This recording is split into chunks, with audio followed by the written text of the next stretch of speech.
Your feelings but are it's not valid, very but, like, you're ombre. taking They have away from the stripes, they happiness of have this person's solids, they have moments. look, I got Unfortunately, these ones in with the case of my various friend, colors that she's come not out happy. as camouflage. This one's called tourmaline, and I love it. But these cakes, they always have a deal, 2 for $20 or less. on friends at Amazon her if you wedding. want to get it from She there. has decided to do destination wedding, and because of this whole issue with like the best friend competition, she's like, I'm not inviting my friends to my wedding. Like, that's how hurtful it is to some people when people just kind of like pull and like, you know, they just, well, I thought we were besties. No, I was your best friend. No, like, come on, okay? Like, just please, like, let people have their moments, and it is what it is, you know? Get over it. Anyways, that's how I feel about it, but let's read the text messages and see what happened. So OP said, I'd rather come visit than during a better time of year, or even help subsidize the three of you coming out here. I knew I would be hurt seeing pictures of that weekend after the fact, with blank also involved celebrating with you both when it was supposed to be just you and your parents. Did something happen to you yesterday? If not, it's pretty creepy that you didn't respond. Yeah, like, okay, I just don't love this. I don't love it. I'm just saying. You can say whatever you want to say. You can, you know, make your feelings It takes known me to your 6 friend, hours but, to like, do when I'm about to 300 get married, the last thing I grams. want to hear is The 3 balls of yarn. like, when The big literally ass cake. It takes me 6 hours to loom it. Just saying. You trying to show up And on the that's weekend of my with wedding my when I clearly expressed to ADHD you why squirrels that doesn't work, happening. you're I can do it in inconsiderate, less and then time. finally I closing just how you'll be the one hurt. get Possibly seeing super photos from my distracted wedding is really selfish. easily. This isn't about you. Get it It's to the not about last anyone else. It's and then about loop my that husband one. And I. It's our wedding. It'll We stop get to you be yarn selfish. from If we going want anywhere. parents there, then that's what we want. The friends aren't just random people we're inviting, and blank have been nothing but welcoming and treating husband and I like their son and daughter. They are our parents. Maybe me not responding was creepy, but what you've been trying to do is worse. If you decide to come visit us in a couple of weeks after the wedding to celebrate, I will be more than happy to see you guys. If you don't want to at all, I understand. This topic isn't up for discussion. I no longer want to talk about this anymore. Okay, one last text. It's not just about the wedding. I agree. It's your wedding, your choice. That part I understand. I feel like you're not understanding what I'm trying to get at. I'm simply trying to express that I have felt left out by all three of you, but especially by you on more than one occasion over the last 1.5 to 2 years. Okay, and you're valid for feeling that way, but bringing it up right now is not appropriate. It's not fair to her, and I understand it's not fair to you. The whole If thing's you not would fair like to me you, but, to like, switch my God, tasks, like,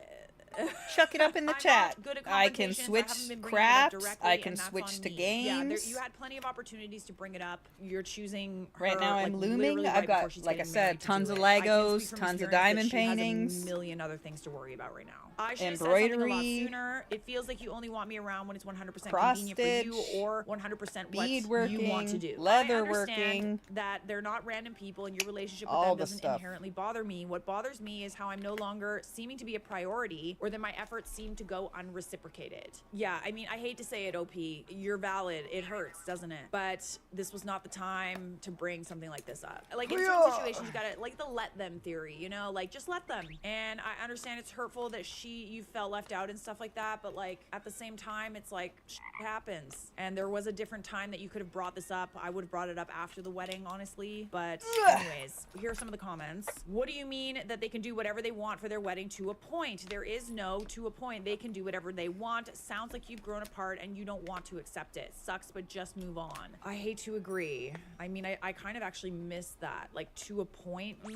Unfortunately, like, they are allowed to do whatever they want. It is their wedding. It's their choice. It's just like, this kind of shit is absolutely so unbelievably common. I know for a fact that most brides do their best to accommodate everybody, but it is impossible to accommodate every single person and whatever they want. I'm sure she tried to accommodate, but I have also, cuts like, on my maybe finger we from all leatherworking. like, sometimes we drift apart from people. I personally regard It's my like best small friends as paper people I'm cuts in talking your to, like, daily. knuckles Like, if we're not regularly from where I checking was in, like, using on a phone leather calls, cutter. we're catching up. You literally know everything that's going on in my life. I know everything that's going on in yours. Yeah. Like, we're sending each other memes. Like, it's constant communication. You know what I mean? But if it's one of those things where it's like, we were best friends, we chat sometimes, like, let's be honest with where the relationship is and be done with it, okay? Like, it's okay. So I don't mean this meanly, but when you were about 23, you moved and the two of them lived together. That's a pretty crucial age range, and it sounds like they bonded, like you note, but I don't think you're acknowledging how far apart you've grown. It sounds like they want their closest people they love around them. Unfortunately, that doesn't include you. It doesn't mean they hate you or don't care about you, but you've all grown apart. Save your energy and pride and find new friends. I didn't think that she needed to find new friends. I think that the bride in the story cared about OP,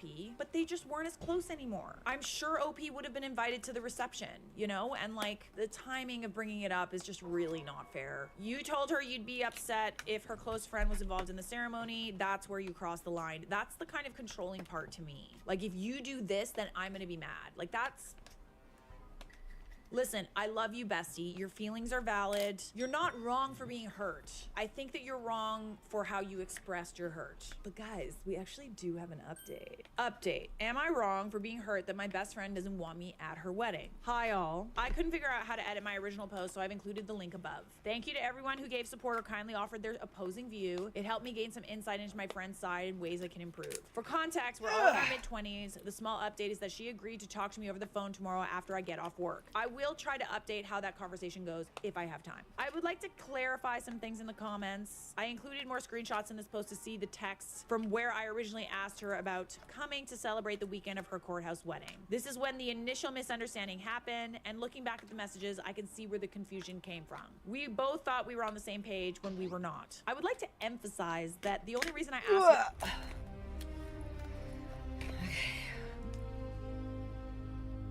about visiting the weekend of the wedding is because she had asked me the same thing when my husband and I were thinking about doing a courthouse thing. I had told her yes, but we ended up having a traditional wedding. In my wedding, BFF and my friend C were co-maids of honor. BFF's fiance was a groomsman. Also, I never asked about being a part of the ceremony itself. A lot of you had issue when I said I agreed with her to a point. I explained what I meant in the comments, and others also commented who did understand my intended meaning. Some also said that our shared history and the amount of time we've been friends doesn't matter, that it's about the quality of the friendship. Time and quality are related. It's hard to achieve anything of value without putting in both the time and the effort. These past 1.5 and 2 years make up less than 20% of our friendship. I believe that other 80% was a quality game is friendship gonna be real loud and for a shouldn't second. be so quickly thrown away. She said she saw me like a sister, and I felt the same. Lastly, our 10+ year friendship has been more long distance than not. Sometimes I moved away, sometimes she did. She's lived in 3 different states as an adult, and I've lived in 5. Before BFF moved in with C, BFF lived about 4 hours away in another state, and C lived 5 hours away in the same state as me, but the opposite side. Her fiance lived in between me and C. We tried to see each other about once a quarter and chatted online often.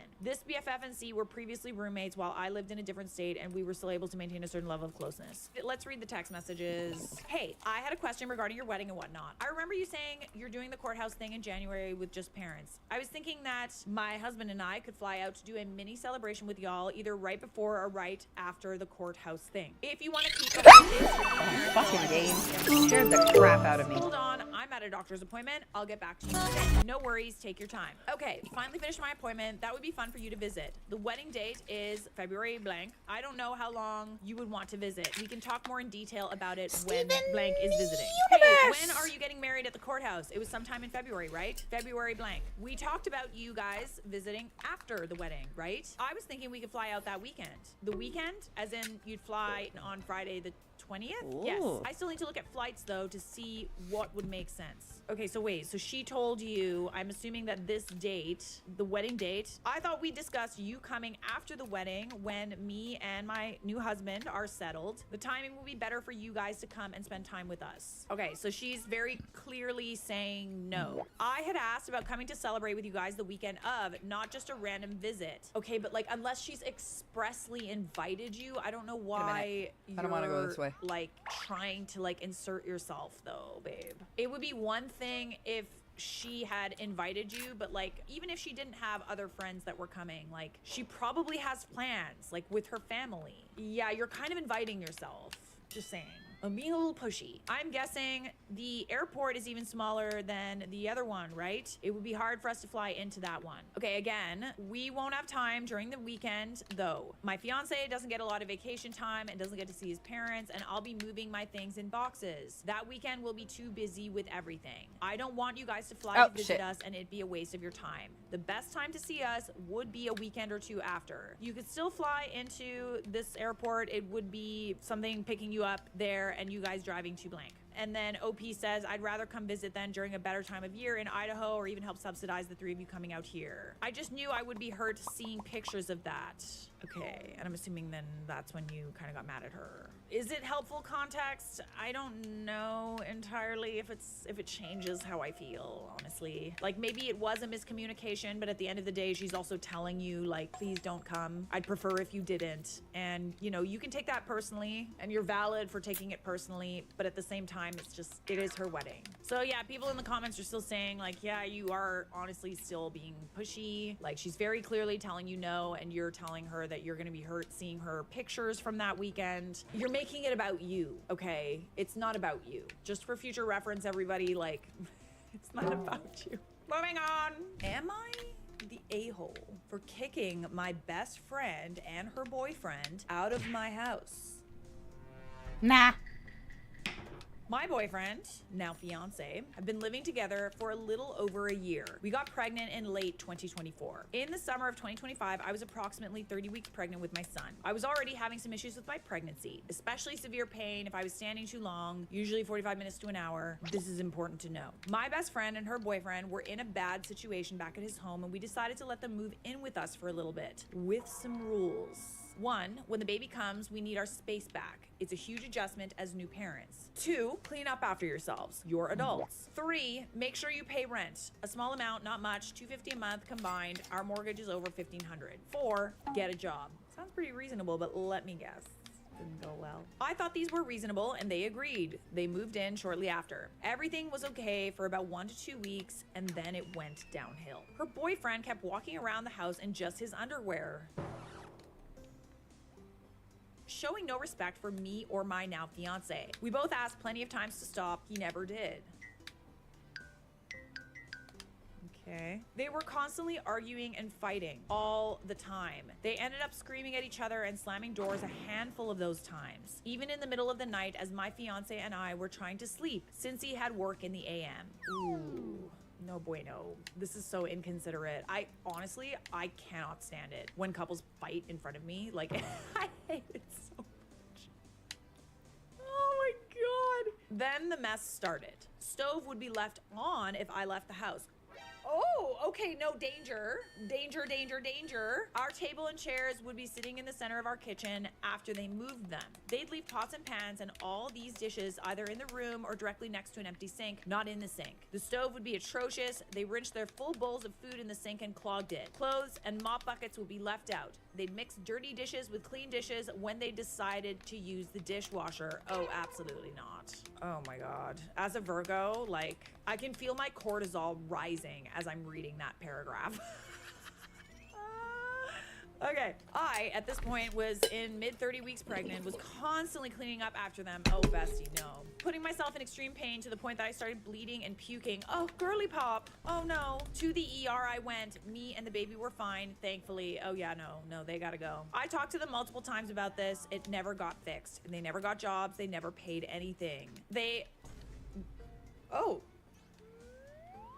Giggity. Numerous times and left stains and their mess and toys in plain sight in our bathroom. Ew. My modern siblings were here for a little bit too, and the youngest being 10 years old. Oh, ew. Eventually, I told my fiance because I couldn't do it anymore. He told them it had to stop or they had to leave. Newsflash. Still didn't stop. No, je téléphone à la police at this point. Hello, oui.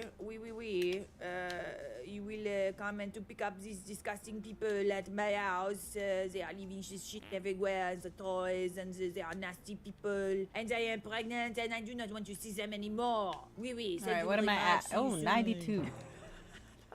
Like, I realize I don't know French, so I'm just doing a French accent. I gotta sound like Jean Chrétien when I do a French accent. Yes, I am the only Canadian that doesn't speak French. Okay, so I went into labor. That's not in the true. hospital for 5 Every days Canadian after has to delivery learn due French. to hypertension, which is high blood pressure. Conversational She texted me asking basic where I French. went. You I have said I was no having my choice. son, Literally and no home in a few choice. You days. do not Please have a remember the choice. expectation I set You before are guys came. mandatory I come to home, learn it. and they're still there. The kitchen was wrecked. I started crying. From and freaking out kindergarten because to it was disgusting, graduation, and I knew you I'd have to cannot clean it. My graduate in fiancé took Canada care of all of that without a while he was on specific number of maternity credits leave. in I'm French. sorry, but at this point, There like, is I'd be no throwing in between. hands. I'd be calling the police. Like, I don't understand why you're letting it get this way. Come on. I know you're pregnant and but like, come on. Police. Je téléphone à la police. But like, Je husbands téléphone, gotta be a I little will more call. threatening, you know? You know what La- I mean, though, right? Je Like, why are téléphone we à la just letting this police. happen? I will we call kept the telling police. them it's time to go. You've had 6 weeks to figure this out. Then my fiance went back to work, Je and the mess started téléphone again. à So la here I am, police. freshly postpartum, still healing and bleeding, and breastfeeding, trying to take care of myself, blood pressure, and my new son. I was still cleaning the messes up. I'd be breastfeeding, and her boyfriend would walk downstairs and say, "Ew, where's, cover yourself up. That's gross." Oh, absolutely where's not. the No. cellar? At this point, you literally need to take their shit and put it outside and Where change the locks, girl. is Come on. Onion? Stand up, babe. Then I freaked out. I called my fiance and said they had to leave. Now, my blood pressure was through the roof, deadly levels. We all sat down that night and told them they had to go or we'd be going to the Somewhere authorities. in here They is finally left Onion. at 3 a.m. the following morning. She was pissed at me, telling me how could a best friend do this to another, leave them homeless and on the streets. How could a best friend stress another best friend out so much, a pregnant fuck it. best friend, that they had to go to the hospital and still refuse to do anything she asked?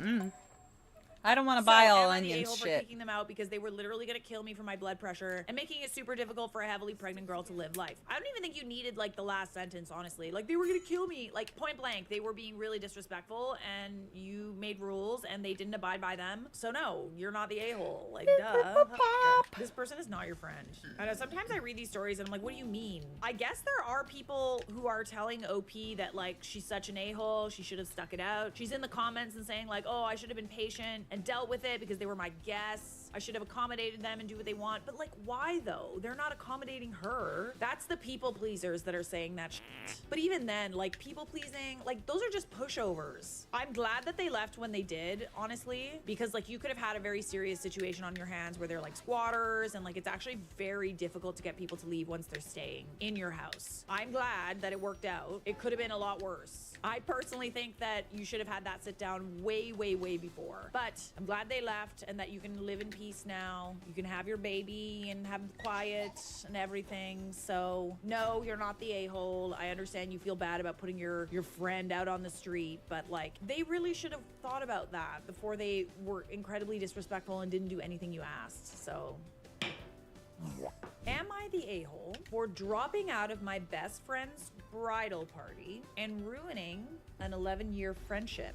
My best friend did not make me maid of honor. I was a little sad and shocked, but that is okay. The day is not about me. Okay, remember that this is the right way to handle this. You are valid for feeling the way that you feel. I've been in similar situations, but unfortunately, you don't make it about you, okay? The day is not about me, but then she tells me she doesn't think the maid of honor would plan the bachelorette because she's too shy, and basically implied she didn't trust her with the plans. So she wanted you to plan the bachelorette, even though you're not the maid of honor. Okay. I was even more upset because at this point it just seemed disrespectful, but I thought I love her and I will give her the day that she wants. She communicated that she wanted me to run any ideas by the maid of honor. She asked me to make the group chat instead of the maid of honor. She asked me to Forgot to hit the initiate star the button. conversation. Whoops. She would confide in me about things she wanted in her wedding. Okay. I mean, it kind of sounds like she like wants you to be her friend when it's convenient for her, but doesn't reciprocate feeling like she's your best friend. What am I trying to say? You see what I'm saying? Is it like translating? I don't know. Anyways, she wants the benefits of you believing that you're her best friend without... I'm having a brain fart. Without giving you the honor of maid of honor. I messaged the maid of honor privately several times to try and get her to get things going and run things by her. She left me on red several times and then finally told me to start messaging the group for these things. I started messaging the group as per her request. We only communicated via the group. As 3 per months our before last the set email. bachelorette date, the maid of honor tries to move her bachelorette to the dead of winter, 5 months away from her actual wedding date, because she couldn't clear her schedule shit. within the next 4 months. She was overall being a terrible maid of honor, and my friend confided in me about this. The bride called me crying about how unimportant she feels and how she really is upset no one is willing to shell out their money or time, specifically the maid of honor. She said at this point she would rather have no bachelorette than get stuck in a snowstorm. I mean, I feel like this like could have been avoided if like you were chosen to be maid of honor. I'm just saying. It's her choice at the end of the day. I feel like I don't mean to be petty about it, but like, God, this reminds me of one time where my friend like got married and like I thought that we were like best friends and stuff like that, and like, you know, I was feeling kind of sad that like I wasn't a bridesmaid, but, you know, we it is did what it. is. And then it turns out that her bridesmaid like didn't even show up to her wedding, and I was like, I was there, I was doing her makeup on her wedding day. I was bummed out about it. Like, I'm not gonna lie, I was bummed out. I was like, I'm here doing your makeup, like giving nice speeches about you, here all day with you, and like, you know, the person that you chose didn't even come to your wedding. Like, buddy. Anyways, again, I didn't say anything about it. It still upset me, but I didn't say anything. And by the way, I feel like she kind of watches this channel sometimes. Love you. I didn't say anything, okay? I didn't say anything, but just know I was hurt. Carrying on, I tried to hint at the maid of honor to understand that the bride was upset and didn't want a bachelorette in January, but it wasn't working. I finally sensed that she's actually very much against doing it in January and doesn't want us to pay tons to not even go outside or be snowed in. She does want her girls to be there, but she also wants people to put in a little more effort to accommodate her. It is hurtful that no one is willing to sacrifice a day, weekend, or money to make things work the way she wants. We should be working to move our schedules, not trying to make her move her bachelorette 5 months before her wedding in the middle of winter. It's really inconsiderate, to be honest. This message released absolute chaos and put tension on the whole bridal party. Oof. Okay. Yeah, awkward. Bridal party reached out to the bride and she did a 180. She told me I overstepped, started putting words in my mouth, and tried to make it seem like I was crazy.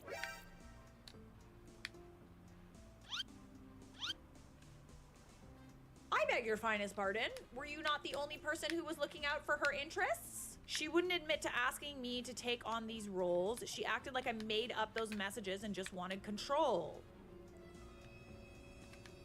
Oh, absolutely not. You did not put yourself in the line of fire for this She just started straight lying. Oh no. I would like literally copy and paste. I would literally screenshot send it to the group.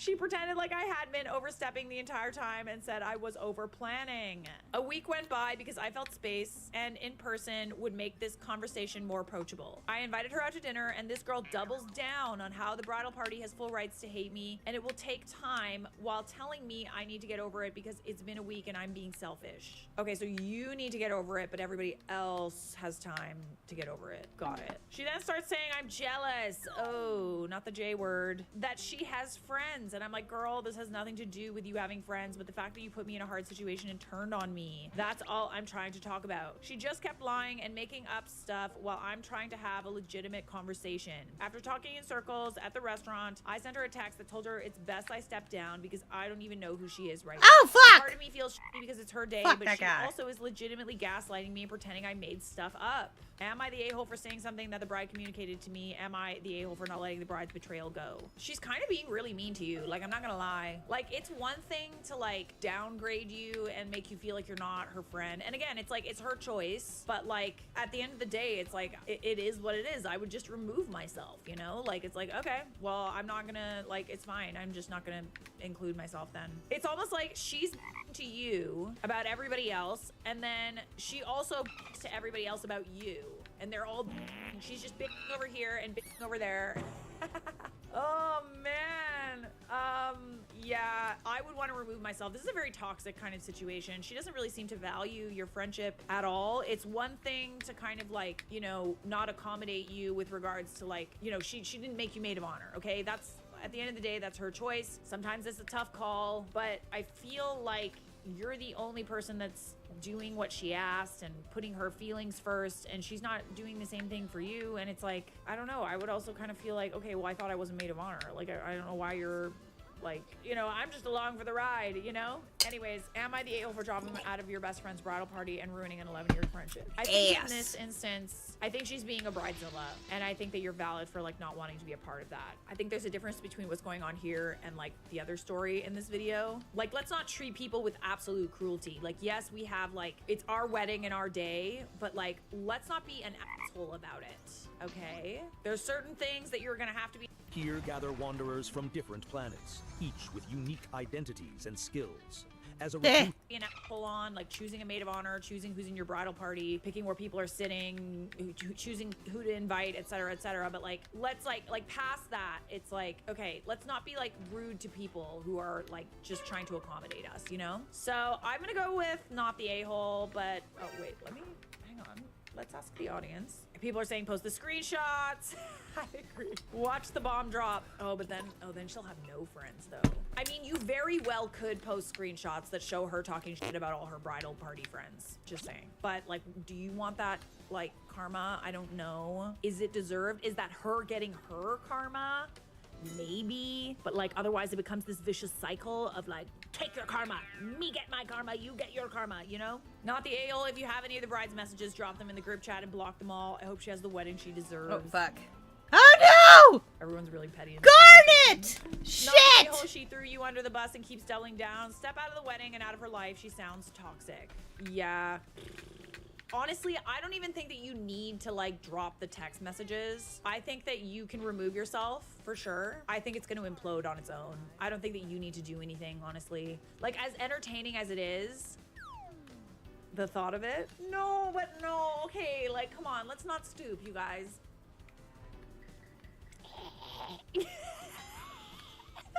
Okay. Yeah, Dunzo. Enough. Settle. Order in the car. Okay? No, you're not the a-hole. It's decided. But depending on whether or not you want to drop the screenshots, you might be the a-hole. But like, is being in the a-hole so bad? Whoopsie. Sometimes you need to be the a-hole. I'm just saying. Here's one that's gonna ruffle some feathers. Am I overreacting? My friend was 2 hours late. Go on. So my friend and I made plans earlier in the week to hang out for dinner on Saturday. She texted me at noon on Saturday saying she's getting drinks with a friend and we go out at 9. So wait, you had plans and then she made other plans that she didn't invite you to and decided to move your plans. I didn't think it was a big deal and said, oh, my beauty light, oh God, that was a close one. I didn't think it was a big deal and said sure. Then it gets pushed to 9:30, then 10, then 11. Oh, fick. I know you know how I feel at this point. I added the screenshots so you can see the timeline, but I sat in my car outside the bar for an hour and a half and then went home. Oh no. I shouldn't have waited so long, but I've been having a really tough time and was so excited for this and spent ages getting ready. We've been friends for 10 years and she has never been this bad with timing. We also never really argued. I was frustrated because I wasted my Saturday night after declining invitations to see other people. I feel like she pushed me aside for her other friend, and I just drove home and cried. I feel so alone and unimportant. Oh, baby girl. No, this is really messed up. Like, I understand that she's never been late before, but like, she literally just like left you hanging, like didn't care about the fact that you were waiting for her. Like, I would be so mad. Like, would this be friendship ending? I don't know, but I would be really mad. It would depend on whether or not that friend like apologized or not. Like, if that friend refused to apologize and just like gaslit me after like I got mad at her for being 2 hours late, or like honestly it kind of sounded like she didn't even show up at all. You just went home, so she just ditched you. Yeah, it would really depend on how that friend would react. But like, let's see, let's read the text messages. It'll be like 9:45. Oh my God, sorry, can we do 10? Sure. Do you want to meet us here? I don't know what time we'll be done. We're getting one more drink. Sure. Where are you? Don't hate me. I feel like blank is venting. Can we meet at 11 p.m. for sure? And maybe it'll be a good time when there's more people. Girl, I'm already here. Oh my God, sorry. I was getting a tarot card reading. Okay, me and friend are going to debrief really quick. I'm gonna tell her we had plans and you'll be meeting us. I mean, you literally should have said that before. I'm at a speakeasy inside an Italian restaurant. It is called. Sorry, give me 20 minutes. Please don't hate me. I'm so sorry. I'm so bad at time. Girl, it's fine, but I've been sitting in my car for an hour and it sucks. Are we meeting at 11?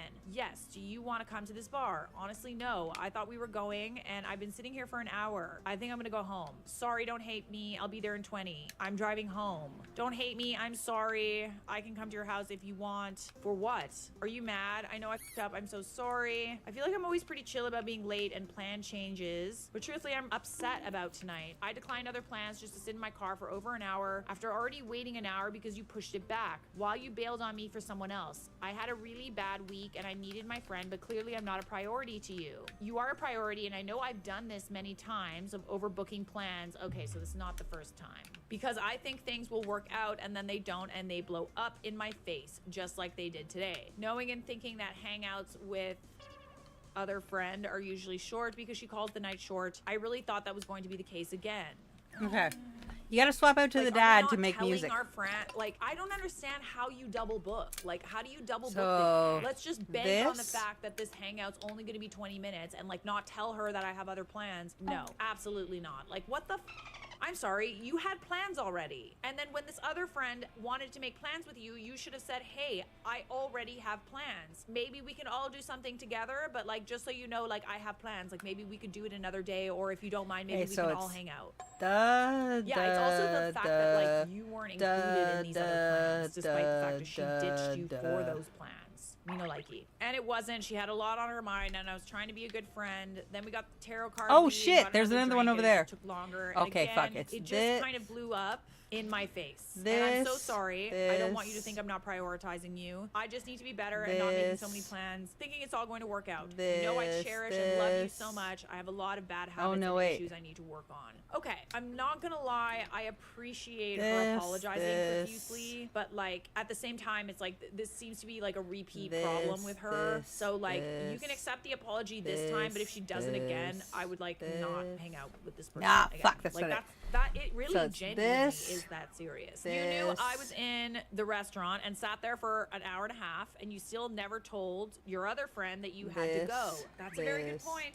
Obviously, spending time with her was more important, and you didn't even tell me. You just kept saying 20 minutes and then not showing up. So that doesn't really feel like being prioritized. You know what? When you put it like that, like you were absolutely valid. Like she knew that you were waiting. Honestly, this reminds me of something. This has fully happened to me before. Only I wasn't alone. I was with somebody else, and I wanted like the plans were that we were gonna meet up. And that then one my goes friend in just front of literally that let me one. wait there for like 2 That hours. one goes there. And so we just left. But the difference Okay, is so that friend this- gaslit me when I like was kind of annoyed about being ditched, sort of, or like her not following through. And then she was like gaslighting me, and like I didn't speak to her for like a really long time. I will say that I appreciate that this friend seems to be like really sorry, but I don't love the behavior in general. Like you can be sorry, but like if someone keeps like doing this sort of thing and like not taking you seriously and not prioritizing you, I would distance myself for sure. I don't think you're overreacting at all. She wasn't 2 hours late. She never showed. She stood you up for another person.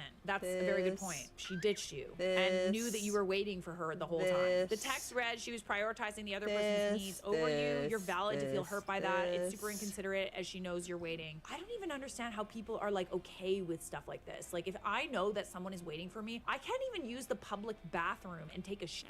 If I know that there's a lineup of people outside waiting to use the bathroom and I need to take a shit, I will not take a shit. Like I will stop. Oh wait, myself no, from it's taking a shit.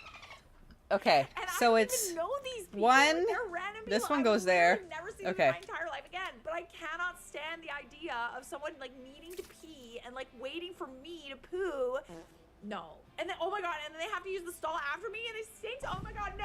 Oh, that was it. I had them out of can't. order. I literally don't understand how people can be this inconsiderate. Like, it bothers me. So you can set some clear expectations and leave it up to her to show up. Yeah, I would say that, like, boundaries, again, like, if take a little bit of time, but, like, just next time you two make plans, just be like, honestly, like, if you're late again, I'm gonna be, like, yeah. please, like, show up on time. I would appreciate it. If she does, great. If this continues, consider creating some distance so you're less likely to be hurt and disappointed. If someone told me they were going to be late because they were getting a tarot card reading, Amethyst. I think it's a joke. Oh my god, so sorry, babe. I know you were waiting for an hour and a half. I was just like, I was getting a tarot card reading.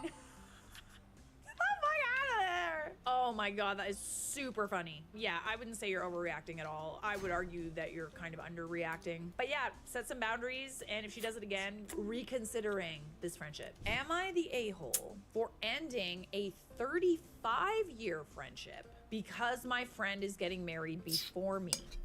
Yeah. Gotta say, I don't know how I feel about that title, girl, but I'll hear you out. This is from the Charlotte Dobre YouTube subreddit.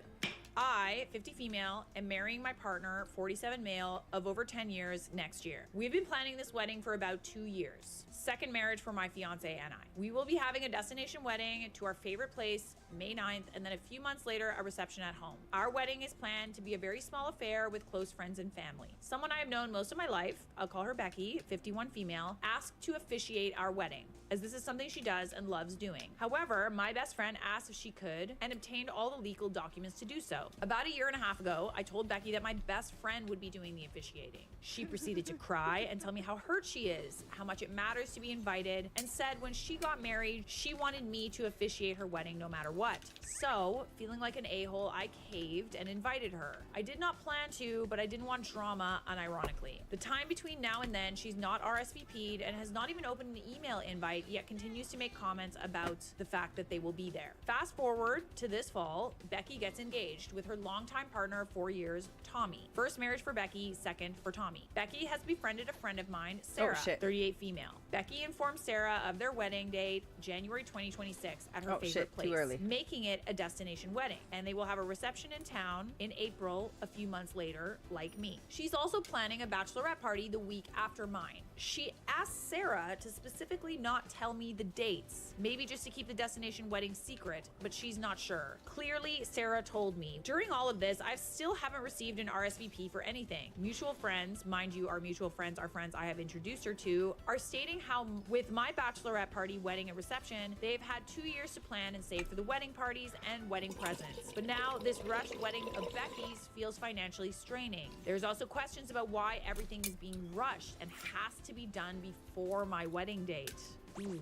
I wouldn't be surprised if your friend Becky says that she can't come to your wedding now. I'm just saying. This is not the first time Becky has tried to invite my friends to her events around big events I've planned. I feel manipulated, for one. Everything she cried about in 2024 to get an invite has not happened, and it's been over a year. I feel my wedding ideas are being copied. I feel like she's competing with me for attention, the big moment, and the attention of our mutual friends. The ones I've talked to are telling me they feel the same, and Becky's not my friend. I feel at 50, Becky! I have to have this conversation, and these actions are on purpose. I shouldn't I'm say that lost too on loud. why That's what I she's call doing this, Alice. because planning a destination wedding, I do not 'Cause she have the doesn't time answer to her attend, own and name. she's squeezing in, and it's rude to even ask. I'm thinking about writing a text message after her wedding, simply stating this is how I feel, and I'm choosing to end the friendship and revoking her invites. I do not want to do it now because I don't want to cause problems for Sarah telling me. Am I the a-hole if I do that? It is interesting that she's choosing to do everything related to the wedding before you. You have the same mutual friends. I mean, it happens, you know? Like, it happens. It's just like it being a destination wedding, like 2 friends in the same friend group, it's gonna be hard for people to go to both. Yeah, it's like, why the rush? You know what I mean? I like that you were gonna wait What's till the after hurry, the wedding. bitch? I don't know, man. Like, I feel like this is like, it's weird that these are, you know, you guys are 50, right? But this feels very odd and calculated. And I think that if you feel like something's going on, something probably is going on. I don't know. At the end of the day, it's like, I like that you want to wait till after her wedding to express your concerns. I think it's probably best if you do that, or just like don't say anything at all. I wouldn't be surprised if she like doesn't even show up to your wedding. I don't even think it's necessary to like have the conversation. I think I gotta go she's the other so way. focused on herself that you won't even need to talk to her about it. I don't think you are the a-hole, but you both seem to be obsessing over each other. Oh, hot take. Text her now, end the friendship, revoke the invite, and be done. This seems a weird two-way street of fixation. I mean, yeah, you've got a point. Maybe it could be true. I don't know. Pero Petty or whatever. You don't know why she's having the wedding before you, but it doesn't really sound like this is that great of a friendship anyway. Like, if you're feeling this type of way about her, sounds like it's probably best if you just end the friendship. My brother and sister-in-law planned their baby shower on the same day as my wedding. Them's is fighting words. It's a little early in the morning to be this angry.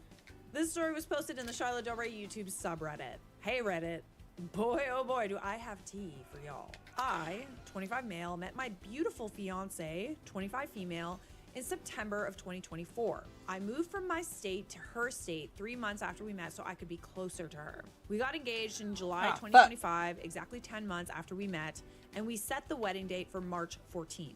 Ooh, that's coming up. Wait, July 25? That's coming up. Fuck you, Ooh, shooty no guy. offense, but you'd think the females would be the ones bringing all the drama to our wedding, right? Not in this case. Ooh, fun. I love a little change of pace.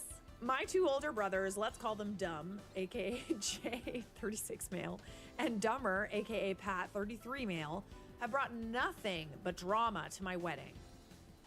Oh, shit. Okay. Drama is genderless. my Drama friends. bomb, bitch.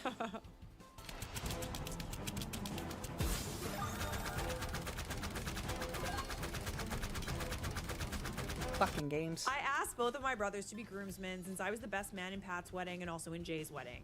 They both said yes, and that's where the drama begins. A month later, Pat calls me and says he won't be able to make it to my wedding because his wife is pregnant, and her due date is in late April. Mind you, my wedding is 5 to 6 weeks before her due date, and it's about a 4-hour drive. I brushed it off, congratulated him on the pregnancy, and moved on. I then asked another friend of mine, who's also out of state, let's call him Steve, if he would take Pat's place. He said yes. I'm just so confused as to why Pat dropped out of your wedding because his wife's due date is 5 to 6 weeks after your wedding. Like, maybe if the due date was on the wedding date, yeah, I would understand, but side eye. Come Black Friday, I decided to rent our suits since that's normally Side cheaper. eye. It was about $175 on sale because of Black Friday for the suit, shoes, shirt, belt, and pants. Steve and Jay complained that it was too much money, that it was Black Friday, and since they have kids, they wouldn't be able to spend that much on renting a suit. Okay. They then reached out to me separately and asked if we could buy instead since that would be cheaper. You sure about that?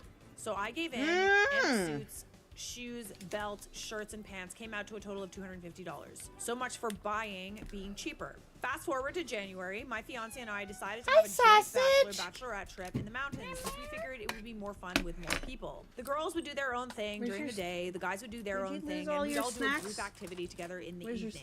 We decided to do it in January since Jay is an accountant and wouldn't have been able to do it Kitty sooner. snacks. After my fiance sent out all the details, Jay and Steve declined the invite to the batch trip. So wait, we're literally planning around these people and then they decline anyway?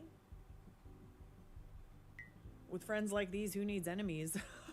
So without my knowledge, my fiance had also included in the questionnaire she sent out whether the guys would want to save money and share a bed or pay extra to have their own bed. Jay and Steve saw this and started complaining behind my back. And my brothers and my dad then proceeded to call me gay for asking if the guys wanted to share a bed. You can't get gayer than this. The batch trip was absolutely incredible and so much fun. I am so relieved to hear that. Like, here's the thing. I kind of found, you know, with like, obviously it hurts when people that are close to you seem to be the people that don't show up for you. But whenever they like remove themselves from a situation, it's never like, at least not in my case, it's never like a bad thing, you know? It's like, it's still like kind of fun and like drama-less as well. Dare I say, if they did go, maybe it wouldn't have been as fun. A couple of weeks after the batch trip, my fiance gets a text from my sister-in-law, Pat's wife. She sent us save the dates for her baby shower. And wouldn't you know it, the baby shower is on March 14th. Yep, the same day as my wedding. Okay, interesting choice. Okay, so I'm guessing you guys all have similar friends, family members. Like the audacity to like send you an invite too. Like with the date This is on it. Alice's cat sausage. You obviously can't go, and I'm She's a guessing fatty. most of your family members can't go. Hopefully they don't have to choose between the two events, but maybe some of them will feel the need to choose between them. That's also a lot. Like, I'm sorry. Like, if someone in my family announced that, Hi, as if Mac it's like, Mac. okay, we're Hi, not baby. eating How you and doing? people like will have to do both in some way. Like, not only is it financially Are these the irresponsible wrong treats? for like gonna eat everyone them? attending or people that you want to attend, eat but your it's also kitty just like a treats. huge pain in Who's the your ass. fat For, like, what if baby? someone does want to go to both? Like, okay, so now I'm gonna go to the wedding and then, or like go to the baby shower and then go to the wedding after, or like vice versa. And like you're saying that it's like 4-hour No, drives you don't away. need one too? That is so Okay. inconsiderate of like not only you and your wedding date, but like everyone they know who might have to attend. I know both, they're the or wrong want treats. to I don't attend know both. where the purple ones are. Okay. My bad. Go That's away all I have then, to say. bitch. Here. A week later, they had the absolute audacity. These are the rabbit bites. Oh, I think your purple fishy to send my bites might fiancé an be in the invitation to hallway. baby shower with a message that said, "We know y'all are far away, but we'd love it if you could come." And what, miss our wedding? So I did looming today, I did Lego today, I did diamond painting today, and now I'm playing There some are video literally games. How you doing, so Mick Mick? many other Sausage? weekends Sausage that they is just could an have held asshole. a baby Wait, shower. Like, you're it's saying because that it's the there's, wrong treats. like, a You want to see 6-week the difference? Hang on, difference? baby. Why? Make it make sense. Like, if this isn't a way to steal your shine and cause drama, I don't know what is. The reason they're having the baby shower on my wedding day, in my speculation, is because my sister-in-law can't stand my family. So she chose our wedding day knowing none of my family These would be are the able to correct attend, treats. The meaning purple only her bag. family will be So, there. the difference is... Smart, actually. Okay. I guess I kind Rabbit. of, but like... Salmon. I still don't like it. Like, I still think, like, what about you, though? Like, Come here, fat baby. your focus should be on your wedding day. You are absolutely not attending someone else's baby shower. And not only that, now they can't come to your wedding, I'm guessing, because they want you at their baby shower. Absolutely not. Update. A lot of people have asked me Also, about my she's family and super whether pissed Pat at is me mean and because choose sides. I gave her a my bath. family can't stand Technically, Pat I and gave me. her 2 So even baths. if they tried to pull that card, my 'Cause family would still choose to she come had to my wedding without a poops. second thought. Okay, well that's a relief. So, the That first is a bath relief. she got It's a because relief she that had people aren't having to poops choose up her between the back two and end. lose wedding The guests. second My bath she siblings got and my dad following will it be there. immediately My mom will not after be because attending she as then passed went 3 into her years litter ago. box Sorry to and hear laid that. down Is in there the any litter other box guests well soaking that wet. they are going to be pulling away from your wedding that are going to have to choose So I had to between bath the her two? again to get all the fucking Now for the sand part off. they'd probably prefer I leave out. This is not Pat and Hilly's first child. Oh my god. Oh my god, Becky. Okay. I mean, honestly, unpopular opinion, and I have expressed this opinion in the past. I think it makes sense to have, like, a first baby shower. I think it's a life event that, you know, like, other than your wedding, that, like, most people that love you will be there, will shower you with gifts and diapers and all of that. When it comes to subsequent children, it kind of heads into the, like, out of touch, not fair to everybody else territory, because, like, what do you mean you're having another baby shower where people have to get you gifts? It's all about me. And furthermore, this is their 3rd child. They already have 2 daughters and another girl on the way.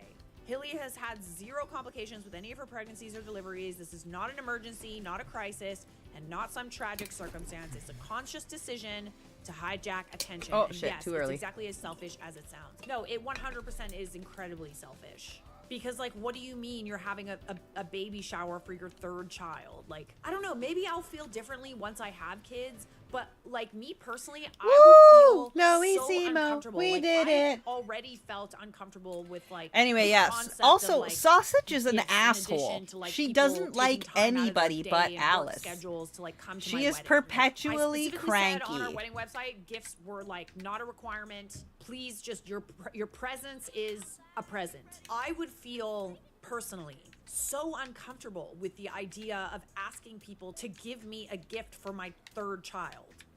Like, leave the other part out of it, like the whole stealing attention, like choosing to have it on a date where it's someone else's wedding that they should have attended. Yeah, no, that's pretty selfish, if I may say. And just when you think it can't get worse, there's more. There's The person who talked more. to my fiance was There's Hilly's best always friend. more. For clarity, none of Hilly's friends have any relationship with my fiance or I. My fiance was intentionally added to make sure we knew that instead of celebrating our wedding, they would be celebrating themselves. This was calculated, unnecessary, and dripping with main character syndrome. Yeah. I know you said that, like, it was your brother that was, like, the men that are causing it, but, like, this is for sure, like... Yeah. This is also Call a your spade a sister-in-law, spade like, and stop make no cuddling it. mistake. Stop covering it up. It's So a no, spade's a this isn't spade, yo. misunderstanding. This isn't bad timing. This is 2 people repeatedly showing everyone exactly who they are. Honestly, like I said, Fucking listen to them babe, when they tell I know you, you yo. like want your brother to be at your wedding. Like, it would be nice if he would, like, be able to celebrate you, but it kind of just sounds like you're better Get up off here if and he's not heal, you there. bunch of stupids. I hate to say it. And believe me, I've been there.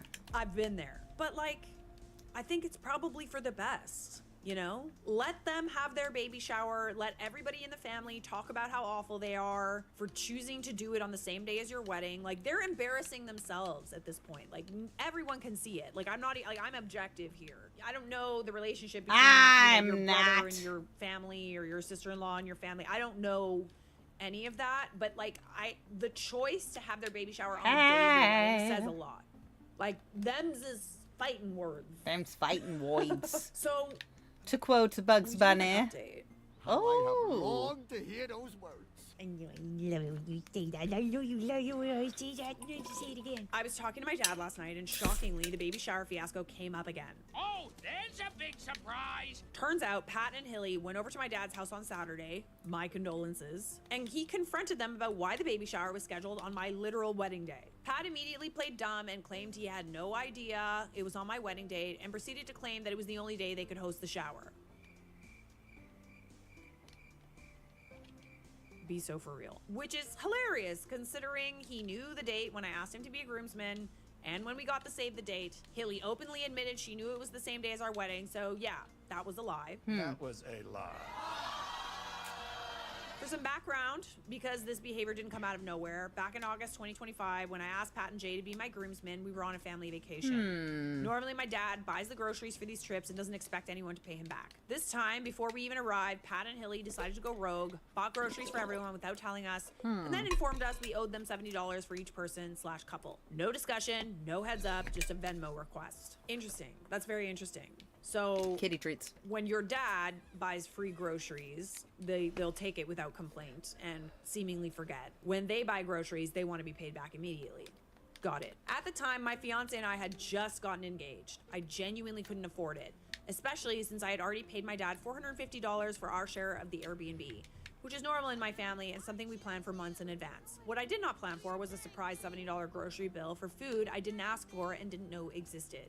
Yeah, I mean, nobody knew that they were going grocery shopping, and you would have gotten it for free too. So like, however, I refused to pay it, considering I couldn't afford it and their lack of communication was not about to cost me $70. My refusal apparently caused too much drama, so my dad paid Pat the $70 on our behalf just to make it stop. Fast forward to this weekend, while visiting my dad, Pat mentioned that his wedding gift to me would be the $70 I never paid him. This is so funny! The $70 that he also got from your dad. So he wants to like make money. Absolutely not. My dad snapped and told him he already paid it. Pat then denied ever receiving the money confidently until Hilly finally corrected him and confirmed that yes, my dad did pay him. And because why not pile it on, Pat also complained about how expensive our wedding registry is before purchasing the cheapest item on it. This is from the same man who proudly put a $700 Yeti cooler on his registry a few years ago. So to recap, lies about the date, selective amnesia about money already paid, and complaints about how expensive my wedding registry is. To be honest, if they're gonna choose to not attend your wedding, they better be buying the most expensive thing on that list. Maybe not the most expensive, but I'm always of the opinion that if you choose to not attend a wedding, you know, for monetary reasons whatsoever, you better be prepared to, like, at the very least, I'm missing something, and 2 chests. Honestly, OP, this is cray-cray. Yes, the brothers are causing drama, but your sister-in-law is definitely causing drama too. Like I said, with people like this, honestly, it's just better that they're not there. You're barely We're friends like this who meets memories. I really wish I saw my brother when I was walking down the aisle. But other than that, like, that day is gonna be about you, bestie. You're gonna be surrounded by people who love you and want to celebrate you. It's gonna be the best party of your life. You don't need this. And everyone's pointing out, don't buy them a baby gift. Don't. Just say, don't get me a wedding gift. I won't get you a baby gift. Let's call it square. Even Steven. I wouldn't even be buying them a baby. Like, okay, here's the thing. For brothers, sisters, like, you know, I would probably get a baby gift if it was a 3rd baby. But an entire baby shower, You're doing too much. Or send a children's book, so your parents have main character syndrome, or going NC at 18, a step-by-step guide. That's also nice. Yeah, I think the best thing to do, and everybody else in the comments is pointing this out too, just send your regrets. I regret nothing. I regret. Sorry, can't attend your baby shower. I have a prior commitment.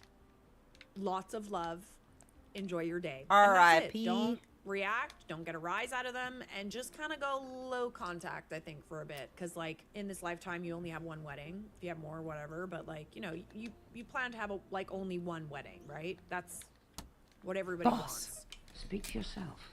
Baby showers, it's not the type of thing that you're supposed to have more than one of, in my opinion. Maybe that will change.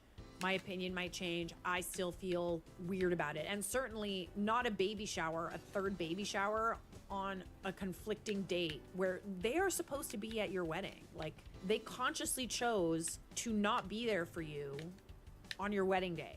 Do not react. Go low contact. I promise you, you're gonna have an amazing time at your wedding. And congratulations, by the way. We got some more family drama coming your way. And by the way, if you're watching this channel and you're not subscribed, I think like maybe Oh, that's ridiculous. Of course I'm subscribed. This channel and you don't subscribe, please subscribe. Stay a while. Let's hang out. Why don't you take your coat off and stay a while? All right, this next one is also from the Charlotte Jubber YouTube subreddit. Am I the a-hole for asking my grieving boyfriend to set boundaries with his mom after she wears my bathing suit? Ew, what? Ew. Ew, what? 39 female, was dating Mark, 38 male, for almost 5 months when his dad sadly passed away from cancer. Oh, awful. It was awful, obviously. His dad was awesome, and Mark and him were very close. I tried to be supportive, respectful, give space, all that. But here's the thing. His mom. Before his dad passed, she was already a lot. Here's a list. FaceTimes my boyfriend 2 to 3 times every day. Shows up unannounced 3 to 4 times a week. She lives 45 minutes away. Does his laundry. Cleans his house. Cooks for him. Rearranges his furniture. Decorated his entire house. This man is 38. See, and you best believe he's going to be looking for a replacement for his mom and a wife. I'm just saying, it's the way it goes. Every weekend, she would just appear at his house, where I also was, and sit there bad-mouthing his ex for hours in front of me, which felt like less bonding and more like an audition. Look how much I hated the last one. Meanwhile, she was syrupy sweet to my face in a way that made my skin itch.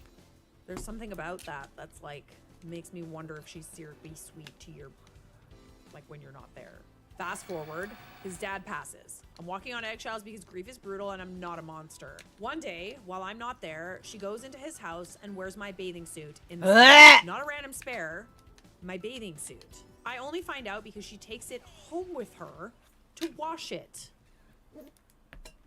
Okay. Oh, I think you would be much less mad about this situation if she had told you up front, or if she had asked permission. I don't know how you feel about like hygiene and stuff. I really don't. When I go to a friend's place, my friend has a pool in her place. Ooh, fancy pants. She lets me borrow her bathing suit. It's no big deal, but I do take it home with me and wash it after that. I lend my friends my underwear sometimes. Not used underwear, just like underwear, you know? Like, it's just like, I'm never gonna get it back, but it's like, they ask first. Usually it's okay, right? So let me repeat that. She drove 45 minutes home with my used bathing suit. Watch this. So I'll explain this in a second, but first, it's Ridge's biggest sale of the year. So this. To wash it, even though she usually does her son's laundry at his place. Oh no, she was trying to hide it. Like 1000%. That was her trying to hide it because she knows she shouldn't have done that. After the bathing suit incident, I stayed quiet because she had just lost her husband. I didn't want to be the villain over swimwear. The next day, my boyfriend casually tells me he's turning his basement into an apartment for his mom so she can move in. Not a discussion, a decision.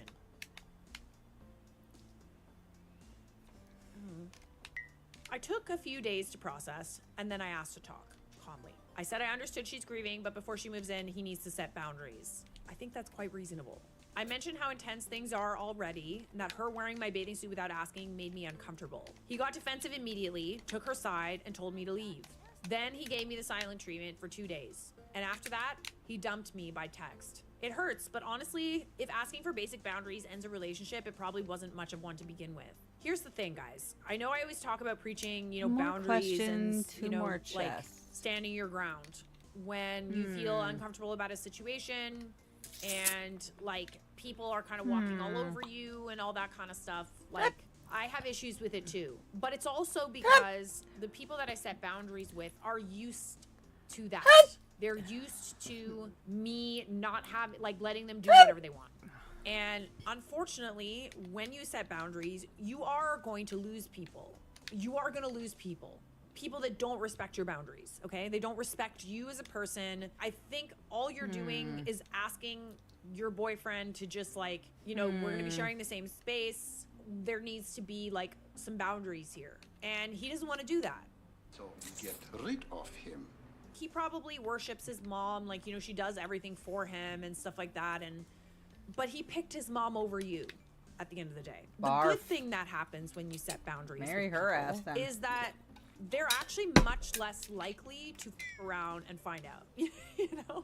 Some Do you want to people know how might to be turned off by the fuck idea around and of, find out like, in you sign having a language? Because I boundary? actually The know how to good do ones that. respect that and not push your buttons anymore. Either way, in my opinion, you win. Quite frankly, this dude is 38. He's gonna be living with his mom. I understand it's time for them.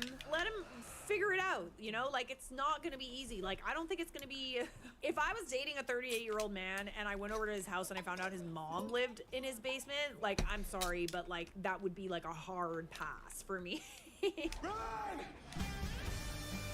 You only lost 5 months on this guy. It's a difficult time for them. It is what it is. You set a boundary. He also has a greater stake in it because he lost his dad and, you know, he's seeing his grieving mother and stuff like that. It's just bad timing and, Hessenite. you know, it is what it is. He needs to do what he needs to do for his mom. And unfortunately, that doesn't include you. But I think it's probably best for both of you. Am I the a-hole for asking your grieving boyfriend to set boundaries with his mom after she wears my bathing suit? Like, no. I think that that's, like, a reasonable thing to do. You're not the a-hole just because the relationship ended and, like, you know, he chose his mom over you. And don't let it stop you from setting boundaries in the future. Boundaries! The a-hole for not changing my bachelorette party location so my sister-in-law can attend. I, 27 female, and my fiance, 28 male, have decided to start planning our wedding for 2026. We've been engaged since 2023, and honestly, life has just been hard, and we've been trying to get financially secure before having our wedding. I've already been married before, and it was a courthouse wedding. My fiance has never been married before, so we're both pretty set on having an actual wedding where both of our families can attend. We've been together for 7 years this coming Halloween, and 5 of the 7 years we lived with his brother, his wife, and their growing family.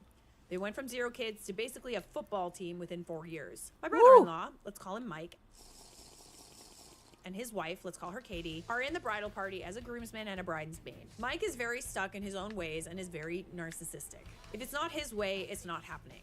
No benefit to him, doesn't happen.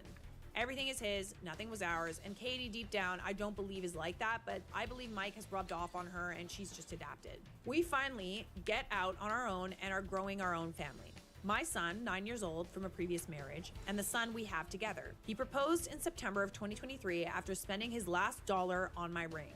And then life happened, and we just haven't gotten around to planning until recently. They had a situation happen where they lost everything except their car and furniture. So them and their 4 children, 14 male, 5 male, 4 female, and 1 female, moved in with us for 6 months. We didn't charge rent. There's always room for family. We didn't ask for much. We even paid some of their bills, sometimes to help out. They cleaned every day and used their food stamps to fill the house with food. In the midst of their crisis and living with us for free, they thought it would be a good idea to get pregnant again. Okay. One day, I sit down in my living room with Mike, Katie, and my fiance, and we're talking about the wedding and the bridal party, who's gonna do what and stand where, etc. My 2 best friends are obviously bridesmaids. Katie speaks up and says, I don't care as long as bridesmaid 2 doesn't walk with Mike. I don't like her. He can walk with bridesmaid 1. Okay. I didn't like that she started up telling me who I can have where in my wedding, and honestly, the way things lined up, Mike was going to be walking with bridesmaid 2. It wasn't intentional, but I'm not changing my wedding plans to make her more comfortable. Okay. To some degree, I can understand like not liking someone and not wanting someone to walk down the aisle with my husband. But like at the same time, like what is that? 10 seconds, 20 seconds out of my life? Yeah. I don't feel like that's a hill that I'm willing to die on, but Anyways, I'll let you continue. Mike was and is still upset with my fiance for not making him best man, and is now refusing to give a speech at the wedding or participate in any planning of the bachelor party, donating any money, or just helping in any way at all. Okay, and? Oh, fuck. I missed it. Tale as old as time. A couple of months later, I get with my maid of honor and we're planning my bachelorette party in a town in Tennessee. None of us have money really like that, so I find it easier to just be a part of the planning to help budget and keep things cheap but fun. Small Airbnb, couple small bars, dancing, and a small shopping day. The trip itself is 2 nights. My brother-in-law comes up to me one day and says, "Why are you having your bachelorette trip here? You know Katie isn't allowed to go there because of our history." Our history. She feels excluded and like you guys aren't really friends because of it. You should change the location.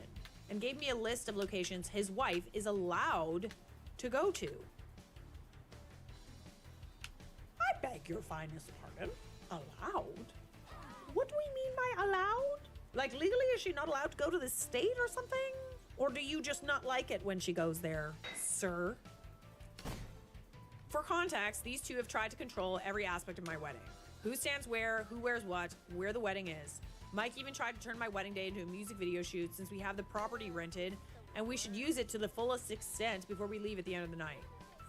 I said I understand why you don't want her going there, but I don't really see how she considers us friends. He looked angry and asked me what I was talking about. I proceeded to bring up all the time she took my clothes without ever returning them after I asked, and if she's seen me wearing something of hers, she'll throw a tantrum until I took it off. How she tells me I need to submit to my fiance and have as many babies as he wants me to have. Okay, I have to say, I feel kind of... Oh, hell no. sad for her. How when we worked together any day, I wasn't there, she would talk about how much money I owed them, talk bad about my parenting, and how she didn't like me and couldn't wait until I was out of her house for good. Okay, I almost felt bad for her there for a second. But, like, shit. Let's unpack this for a second, because, like, it kind of sounds like your brother-in-law is quite controlling. Maybe you're right. Maybe some of that is, like, coming off on her. But it kind of is hard to feel bad for some, like, she's not like a shrinking violet, you know what I mean? Like, she's not just like a battered housewife. She seems to be also participating in the general fury of this marriage. Anyways, he said, regardless of that, I should be considerate and change the location of my bachelorette so she can attend. Sounds like he's used to pushing people around, including his wife. More context, we live 2 hours away from my family and 2 hours away from my fiance's family. Most of my bridal party will not be attending my bachelorette. I killed the whole team because I didn't. My bachelorette party is going to be me, my maid of honor, one other I bridesmaid, need to do the fry bits. in the same town as us. I told him their history is not my problem, and I'm not ruining my good time and rearranging my whole wedding for them. I'm so confused as to what history you're talking about. America's Most Wanted. It's my wedding, and I will have who I want where I want them, and I will have my bachelorette where I want to have it, especially considering I'm paying for most of it. Period. Stand on business. Okay, period. Okay. Period? Period. He shut up about it that night, but periodically keeps bringing it back up and trying to make me change it around to accommodate them. But I keep refusing, and my fiance refuses also, telling me to do what I want to do and not worry about anyone else. At this point, I'm ready to not even have her as a bridesmaid. She's only a bridesmaid out of obligation anyway, to be honest. Plus, my fiance has 8 groomsmen, and I only had 7 bridesmaids. I want my wedding to be aesthetically pleasing, so she's basically a filler anyway. Well, why don't you tell us how you really feel? But for the sake of my sanity, I'm willing to take the title away from her to remove any more obligations to include her in my bachelorette. To add, I'm not having it where it's planned to exclude her in any way, shape, or form. I've just never been to the town it's in, and I've heard great things. She grew up in the town over from it, so they're very close to each other. So, am I the a-hole for saying no, or should I just conform and change my party location? I think you know the answer to that, babes. Like, I understand that this is something that's causing a rift in your family, but, like, it's clear that your brother-in-law is used to pushing people around. It's your wedding, it's your bachelorette at the end of the day, and, like, I'm very, like, I wish you would be a little more forthcoming. Oh, there's more context. Oh, I see. Okay, so there's more context as to why she's not allowed in this town. So some background on how these two people are. My 1-year-old and their 1-year-old share a birthday. Not because of divine intervention, but when they learned my fiance and I were trying for a baby, they also started trying. They took over my gender reveal to have their own, took over my baby shower to have their own, as well as turned my son's first birthday party into a birthday party for their own. Mind you, the only guests at either celebration was my family and my fiance's family only, not anyone from their family, not any of their friends. My due date was Christmas and hers was before, about a week. So they scheduled their induction date for my due date. Oh, hell no! They're obsessed with you or whatever. I'm just saying, this is weird. Once they saw I wasn't in labor, yet intentionally missed their appointment and waited until I went into labor before going to their OB and being induced on the same day, giving birth 5 hours after me.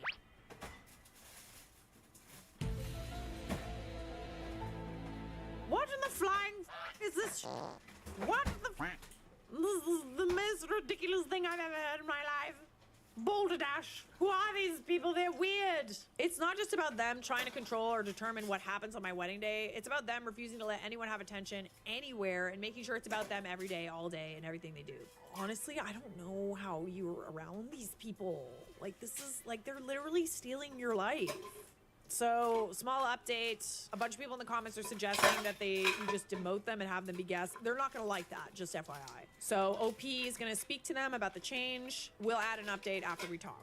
Update. My fiance and I spoke with them about everything and decided it would be best that they didn't participate in the wedding. We told them we would gladly still have them as guests, but any title of groomsman or bridesmaid was being taken due to obvious issues. They both got livid with us, I told you. I told you so. Gotta deal with it, honey. And began cursing and yelling, telling us how they deserve to be in our wedding and they won't come if they don't have their titles. Oh no. Oh, please, no. Please come. It won't be the same without you. Probably a good thing. We told them it was up to them whether or not they come, but we're not changing our minds. After more yelling, we left and have not heard from them at all. Mother-in-law and father-in-law called us to tell us they agree with our decision and to ignore anything coming from brother-in-law and his wife. Well, good. So, commonly asked questions. She's not allowed in this town because she has a history of cheating on him with men she went to school with. Okay, that definitely adds some color. When I said nobody from their family showed up to baby shower and gender reveal, I meant her family. Nobody from her side showed up. And the people that did show up were only prepared for a baby shower gender reveal for us. But when they arrived, she showed up in a dress with a mom-to-be sash, and they both flipped their lid when they realized nobody got anything more juice. anything from that. Well, yeah. Something tells me, like, there's a reason why they don't have anybody attend these things. It kind of sounds like lots of people wouldn't want to be around them. I'm just saying, like, I don't want to be around them. They no longer live with OP, haven't for a month. They lived with us for 6 months for free. We lived with them for 5 years, and we were charged $1,200 a month for 1 bedroom in their home. I had 5 to 6 bridesmaids when this started. My fiance had 8 groomsmen. So I asked a couple more girls since there would be balance at the ceremony and it would look uneven. Get out of my way! Decided before he decided to order his groomsmen, so technically he's the one who plays brother-in-law with bridesmaid too. They are the only couple in the bridal party, so it's not like I can pair everyone off that way to prevent issues. Yes, I can move the other bridesmaid she doesn't like, but I know if it was her wedding, she would not do the same for me. After the history, I'd be like, "F you, I'm not doing anything for you." Okay, I wouldn't buckle to these people at all. Like, they have single-handedly hijacked most of your life events in the past few years. I wouldn't compromise one bit for these people. In fact, I would make them uncomfortable and force them to not attend my wedding. If they're not trying to steal the shine in this way and they're already trying to push you around, imagine what they do on the actual day. We decided to renew our vows today because since everybody's here. By the way, we're pregnant again. Like, on your wedding day. Like, I'm dead. Music. These people have a history of this. I wouldn't want these people near me in any way, shape, or form. And I understand their family, but like, just because you're family, that does not give you the right to push people around. So, am I the a-hole for not changing my bachelorette party location so my sister-in-law can attend? No, I would keep that location because she can't attend. This is a good thing. No, you're not the a-hole. Advice needed. I need advice. Attention-seeking cousin ruined my birthday and is planning to ruin my birthday party. Seems like we have a little bit of a theme for today's video. Oh, love a theme party. My sister, who I'll just call Sis, want you, and baby. I just turned 30, both female. I wasn't there for this event as I was celebrating with my partner and friends, but since our birthday fell on the day of the Super Bowl, we are in the U.S., sadly. My condolences. My parents hosted some people at their house and had cake with my sister to wish her a happy birthday and all that jazz. My cousin, 27 female, who I will call Dana, is a hot mess express. Hot mess The thing is, express. She used to be married and was the first one of the cousins, 9 in total, to get married. She's also the first to get divorced and is now with a guy who I'll call Gabe for a little less than a year. Listen though, My immediate family theorizes that I was since Dana's married brother Zane, fake name, from is getting married 2014 in on. May, it's making Dana miss the spotlight. So Was on the day operative of my word, and yo. my sister's actual birthday, Dana made the announcement that she is 14 weeks pregnant. Also sending our cousin group chat the same announcement. I want which you, baby. was how My I sugar found boo. out. My I'm immediately levitating. family shared their worries about Dana wearing white to Zane's Yeah, wedding. yeah, but yeah, now, yeah. show up pregnant is a definite way to steal the spotlight. People have their own lives. Okay. I mean, interesting choice of timing to Come on announce down it. to It's me. so weird how it's like, we have to wait, we have to make sure it's not on the same day. Like, listen, You're my there are certain starlight, I times need where it's you. like, it's kind of All hard night. to plan around Come all on, the dance with special me. days of everybody else, right? Do I think that she could have chosen to announce it maybe the Take you day for a after? ride. Yeah, maybe. Sis texted me saying she felt hurt that not only was our birthday more or less put on the back burner for the Super Bowl, but now it's being overshadowed by a pregnancy Super announcement. While I Bowl. wasn't there, I was mostly annoyed that It's Dana not just would a bowl, choose a it's day meant for super, a birthday bitch. celebration Hi. and make it all about herself. She evidently started Oh, to fuck, hold her not belly Steven. even though Christ. she wasn't even showing Ass. and was getting princess Fuck. pregnancy treatment, thus making the day more about her than Sis. Okay. I mean, there is the thought that like the whole family was You want together, me? so maybe she. I want you, baby. My sugar boo. I'm I don't know. levitating. Is it that deep? It might be that deep.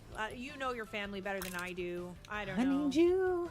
I will make you Moonlight, the villain you're my of this story. starlight. But I need you. let's continue. Now All on to the night. main subject. Come on, Sis dance with messaged me me. saying Dana told her she knew the gender of the baby and she plans on announcing it at the next family party, which would be Baby, let me celebrating take you our for a birthday. ride. Dana wants to essentially hijack our birthday again and make the day about her and her baby. Just tell her no. Like, with Baby, someone let me like this, take it's you like, for a just tell her no, ride. you know? Personally, I don't think anything will come of it since there's like 6 birthdays Moonlight, among my extended you're family my whose birthdays we're starlight, also I need celebrating that you day, but still. all The nerve night. to not only Come try on, to dance shift the with attention me. away from I'm 6 levitating. people and make it about yourself, but to pull one of the You're birthday my people aside and let them know of the starlight, I plan need ahead of you time. all She night. didn't even ask. Come The on, party's dance gonna be with held at her me. parents' house. She Oh, just fuck, I told forgot to hit the Sis button that for she's that gonna one. do it. I really need advice on how to handle this. I've never been in a Ass! situation like this before. Our whole extended family has been drama-free thus far. I'm thinking about getting like a special 30th birthday tiara or something for me and Sis to wear during the Hear party, me but I don't out, I know. know it's Any help or been a advice is couple appreciated. years Here's the thing though, you're also celebrating like 6 other people's since birthday on the I same day, you know? I'm fully of the Out and opinion said that like hello, I family bet you're gatherings wondering. are like a fair place to want to like announce things like engagements or Expressing all the pregnancies or little whatever. things. But like I think maybe it doesn't have to be on the day where it's celebrating somebody else.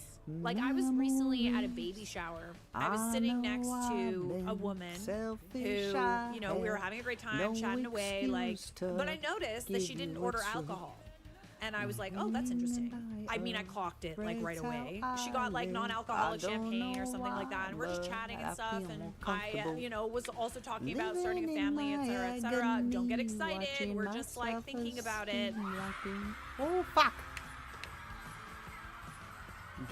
And one else thinks when quietly, you know, just because we were talking about it, said, you know, from like, our I'm actually pregnant right now. There was this moment of like, oh my God, that's so exciting. But it was quiet. Like, it was quiet. It was not her baby shower. It was not her place to announce anything. No one else at the baby shower, apart from the 2 people that we were sitting by, knew about it. And she wanted to keep it that way. And we all wanted to keep it that way. Because at the end of the day, that this was not her place or event to announce her own pregnancy. And it's also like, you know, she was early and like it kind of made sense to just sort of like I think people wait until like the second trimester. It's like quite normal to wait. But she did the guest of honor the courtesy of not making the day about herself. You know, like there was a moment where we said, when the last to admit I need a hand to no, hold, the day did not control. become about her, like in any way, shape, or form. If it's up to the guest of honor, like let's say Living in my agony, watching my self-esteem blow up in flames, acting like I don't.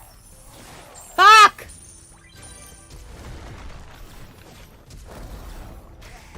let's say you're a really gracious person and you don't mind sharing the spotlight, and you know, you heard about like someone else's pregnancy and it was your baby shower or something, and you took a moment out of your day to be like, and by the way, like I hear we also have like a few other examples of good news, or I don't even know. The point is like if the guest of honor chooses to say, I also want to share this day, like let's take a moment to just be like, you know, a lot of other people are pregnant right now, and like this is, you know, this day isn't just about me, it's about you. You know what I mean? If the guest of honor chooses to share it, then it's fair. But I think it's social decorum. Have some social decorum with these things. It's impossible to plan around everybody's anniversaries, birthdays, you know, baby showers, all these things. But like, if the family gathering coincides with the celebration of somebody else, it's not an appropriate time to take that away from them. So, advice on how to handle it. I mean, first of all,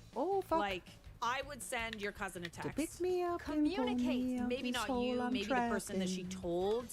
Your sister, I'm guessing. Sister needs to reach out to Dana and be like, hey, like, honestly, we are so excited for your pregnancy and like obviously so anxious to hear the gender, but I feel like I would be more comfortable if we waited for a day to announce the gender. Like maybe we can all throw like a gender reveal for you, or like maybe we can all get together like for if I was happy, like, you know what I mean, like let's go for lunch or something like that, and like have a day where we go and celebrate you. Like balls. If this day was about me and my sister, we haven't, you know, had a chance to celebrate together, and I would hope that you're okay with that. And if she still, you know, kind of fuckers doesn't anyway, balls, then be mad.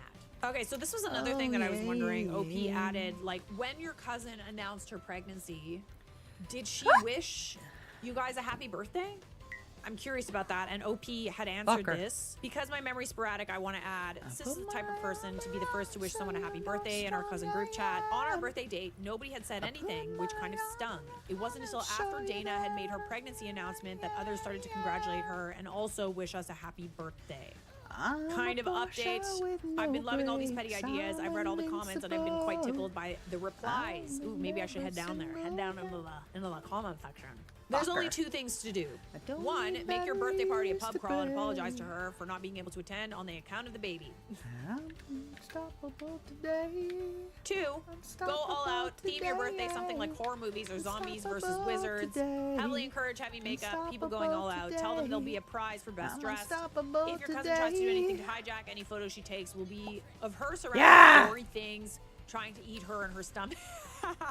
That's very funny. That is so creative. I like it. Oh my goodness, that is very, very funny. I really enjoy that. I mean, okay, that is like the very funny. That is a funny way to go about it. I was like, okay, let's just like communicate our feelings, but like me, right? You could also do it like that. Sometimes it doesn't really help to communicate our feelings. Maybe it makes sense to do the petty thing. Petty girl. Get the tiaras, but set them aside. Then at the beginning of the party, announce in a wine glass tapping dramatic way. Dana told Sis she wants to do the gender reveal today at our birthday party. So over to you, Dana. Hand her a mic even. Then after she does it, snatch that mic back and announce. Now back to why we're here. Present each other with birthday tiaras, party back on, yay, and I would even do a final flourish with party poppers over each other's heads, while the cake gets wheeled in by Mom, all lit with candles. The whole shebang. Pearl! Mr. Petty cut an extra big slice for Dana, exclaiming, here's an extra big one for you, seeing how you're eating for two. I'm unstoppable. You guys, Jesus. Some people are saying announce it before her, find out what the gender is, announce it before her, ruin it for her. I don't know. I kind of like the idea. I kind of like either like the pub crawl, but like she could still go, you know, like you can be pregnant and still go to a pub crawl, just not drink. I like the like theme party thing. That's very funny. Why not both? I feel like having a theme party is a really good way to, you know, not only have it be probably something that she won't want pictures of as her gender reveal, but like people are gonna be so focused on like the theme involved that they'll probably not really give her that much attention. There's a Spotify jam going. If y'all want it on the jam, LMK in the chat, and I will link it. Then do the like either of those. I always options. keep an earbud in. I've gotten the chance to talk to Sis and our mother about it. Sis is wanting to let it go, be grumbly, that Dana decided to overshadow her birthday again by making another pregnancy announcement as well as announcing the gender of the baby. Sis says that while she's hurt, she'd rather take it on the chin and let Dana steer the spotlight in this instance rather than at the weddings. But she'll be visibly pregnant, so she'll probably be stealing the spotlight anyway. She won't. Let's also come to terms with the fact that, like, people have their own lives. Sometimes they're going to be pregnant for your wedding. I had several pregnant women at my wedding. It ain't no thing. Oh, no, not pregnancy. Oh, goodness, no, not pregnancy. Oh, goodness. Oh. Going along with it. Be the bigger person, blah, blah, blah. I also predict the announcement will be made at the start of the shindig, and then we'll divide into grown-ups and I could have kids. given a fuck if anybody was married when I got married. If anybody was pregnant, if anybody was wherever. Ugh, this is super annoying, and like, I don't know. I'm still of the opinion that like maybe there's a petty way if she does announce it, just to be like, okay, well, let's do presents. You know? Can we get the cake going? Like, just to like divert the attention back to you guys. I don't know. It kind of just sounds like she's just that type of person. And believe me, there's lots of those types of people. We've literally done an entire video on it, many videos on it. I still think that talking to her would be good, but maybe a few petty comments wouldn't be the worst idea ever. Am I the a-hole for accidentally telling my parents about my sister's pregnancy because I was tired of keeping the secret? Go on. I, 24 female, have a younger sister, 21 female. We're not really close, but we're not enemies either. We always had a competitive sibling dynamic. About 2 months ago, she told me she was pregnant. It wasn't planned, and she was freaking out about how our parents would react. They're pretty traditional and can be judgmental. She made me promise not to tell anyone. Like, full, you cannot say a word until I'm ready, serious. I agreed, but I was hesitant about it. She still lives at home, and I visit my parents pretty often. My mom kept making comments to me about how my sister has been moody and gaining weight, and asked if I knew what was going on. Every time I had to pretend, I didn't. I'm starting to get tired of keeping this up quickly. I also felt weirdly left out of everything. She wouldn't update me much, but expected me to cover for her constantly. I was lying to keep her cover, but I had no idea what was going on, and I felt used. Yeah, she definitely should not have told you. And like, I feel like your mom knows what's going on. Like, I'm sorry, but like, My mother knows. moody, gaining weight, like she knows what's going on. Like, you're not drinking. Like, I'm gonna be like, when I choose to have a child, Boom. A child. it's gonna be so obvious because like I am not the type of person to say no to a margarita. I'm literally just not. Like, I might take, you know, a month off of drinking here and there for my mental health, for, you know, like ball sack. I have like fitness goals or something, but like it is very unlike me to say no to a drink. And for those of you who are a little worried about me, just so you know, like, I don't drink like at home. Like, I don't like drink wine. Like, we actually have so much liquor that people have given us over the last year because we got engaged and married, and like we have so much liquor because we literally do not drink at home. So like, just FYI, at social functions, I only partake on yes. Thursdays. With that being said, me saying no, they're gonna know. Last weekend, my mom directly asked me if my sister was pregnant. I hesitated and finally gave in. I think you should talk to her. I told you. Ball sack! Fuck, cock, shit, balls! Fuck, My fuck, mom fuck, fuck, confronted fuck, her fuck, fuck, immediately. fuck, fuck. It turned into a huge blow-up fight. My sister is furious and said I betrayed her and stole the chance for her to tell them on her own terms. Hold on though. Hold the Because, phone. No, like you did. Shut the kind mouth of in there. confirm it, but like only because. Boss! Fucking shit. So make good enough. You were forced to lie about it again and again. And I don't think you would have confirmed it if your mom didn't already guess. I told her I didn't outright say she was pregnant, I just didn't deny it. And honestly, I was tired of carrying the secret around my parents. She says I made it about me because I was uncomfortable for a few weeks while she's been dealing with something life-changing. Now she won't answer any of my texts. BFD, part of me bitch. feels guilty because I did promise, but another part of me feels like I shouldn't have been put in that position in the first place. I think your mom was gonna know. Like, I think it's obvious. There's so many hormonal changes. Like, you look different when you're pregnant. Like, you just do. I do agree with your sister that, like, this was something that she told you in confidence and stuff, but, like, I get where she's coming from as well, but I don't think it's fair to, like, ask people to lie for you for, like, extended periods of time. It's also not the type of thing that you can hide for very long, honestly. You cannot hide the bump. You just can't. I just... I swear, the minute I gain, like, 10 pounds, everyone's like, are you pregnant? I see a pound. I'm like, no, babe, I just have fat. It's just, yeah. It's a food, just baby. A hard thing to hide. That being said, I do kind of understand where your sister's coming from. I think it was kind of getting to the point where she should have told her herself. Then again, it's not really up to you. Could you have lied to your mom? Yes. But I think that you could have also like, maybe just said, I don't know, like just play dumb, right? And then maybe gone to your sister and been like, by the way, like mom, she seems to know, like I kept your secret but like I'm feeling uncomfortable with like how long I'm being forced to keep this secret. Mom's asking me questions. I'm being forced to lie for you. You should tell our mom. I think I would have preferred that. I'm just saying. Still love you though. So people in the comments are saying, I was ready to vote the other way, but then you got to how you told your mom and she knew. Clearly it was becoming increasingly obvious. It had been 2 months. The changes were apparently noticeable. If you had told your mom no, she probably would have known you were lying, and that wouldn't do anyone any good. So I have to say, not the a-hole. I understand why your sister is mad, but it's kind of on her. 2 months is too long to keep it going under those circumstances. But that doesn't make her an a-hole. It just makes her someone who failed to figure out an effective plan in a reasonable amount of time before it would be obvious. Maybe the parents are a-holes for being judgmental, but I can't confidently say that in this situation with the information that I have. Okay, I agree there. I actually don't feel like the sister's the a-hole either. I think that she has a right to tell her parents on her own time. I don't think that you were an a-hole. I just kind of wish that you handled it a bit better. Agreed, 2 weeks, sure, you could have kept the secret. 2 months, sis will be showing pretty soon, so the jig will be up. She roped OP in and then made it their problem. OP responded, this is how I feel. I just don't understand what her game plan was to do. I kept it for as long as myself I could. I'm human. I'm not a liar. Okay, I get that. I do get that. Promising to keep a secret isn't the same as promising to lie to cover it up. Not the a-hole. There's a lot of emotions and stress about this pregnancy, and I'm sure it's just being directed at OP. But OP, you did nothing wrong. You did not tell your mom she was pregnant. Your mom already thought she was because your sister behavior suggested it. You didn't give it away. She did. Yeah.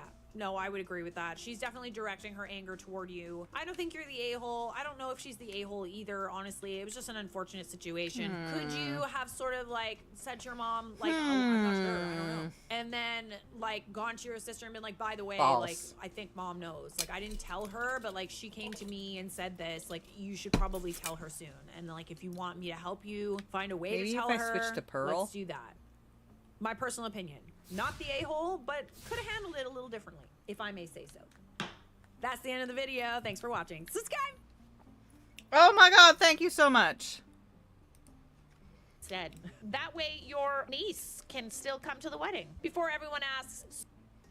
Okay, we're back to it. Boyfriend of 8 years doesn't want to propose to him, but he says he will go to the courthouse tomorrow. Oh, hell no! Hell no! I am a 30 female and I've been with my 39 male boyfriend for 8 years. I do not want kids and he supports this, but I would like to be married soon. We have been open with each other about wanting to get married since day one, and we have lived together for 4.5 years. At the 4-year mark, I brought up getting engaged, and he said it wasn't the right time because once engaged, he wants us to be married within a year. However, he felt like things were too busy with work, etc. Okay. Excuses. Then the next year, I brought it up again, and same thing.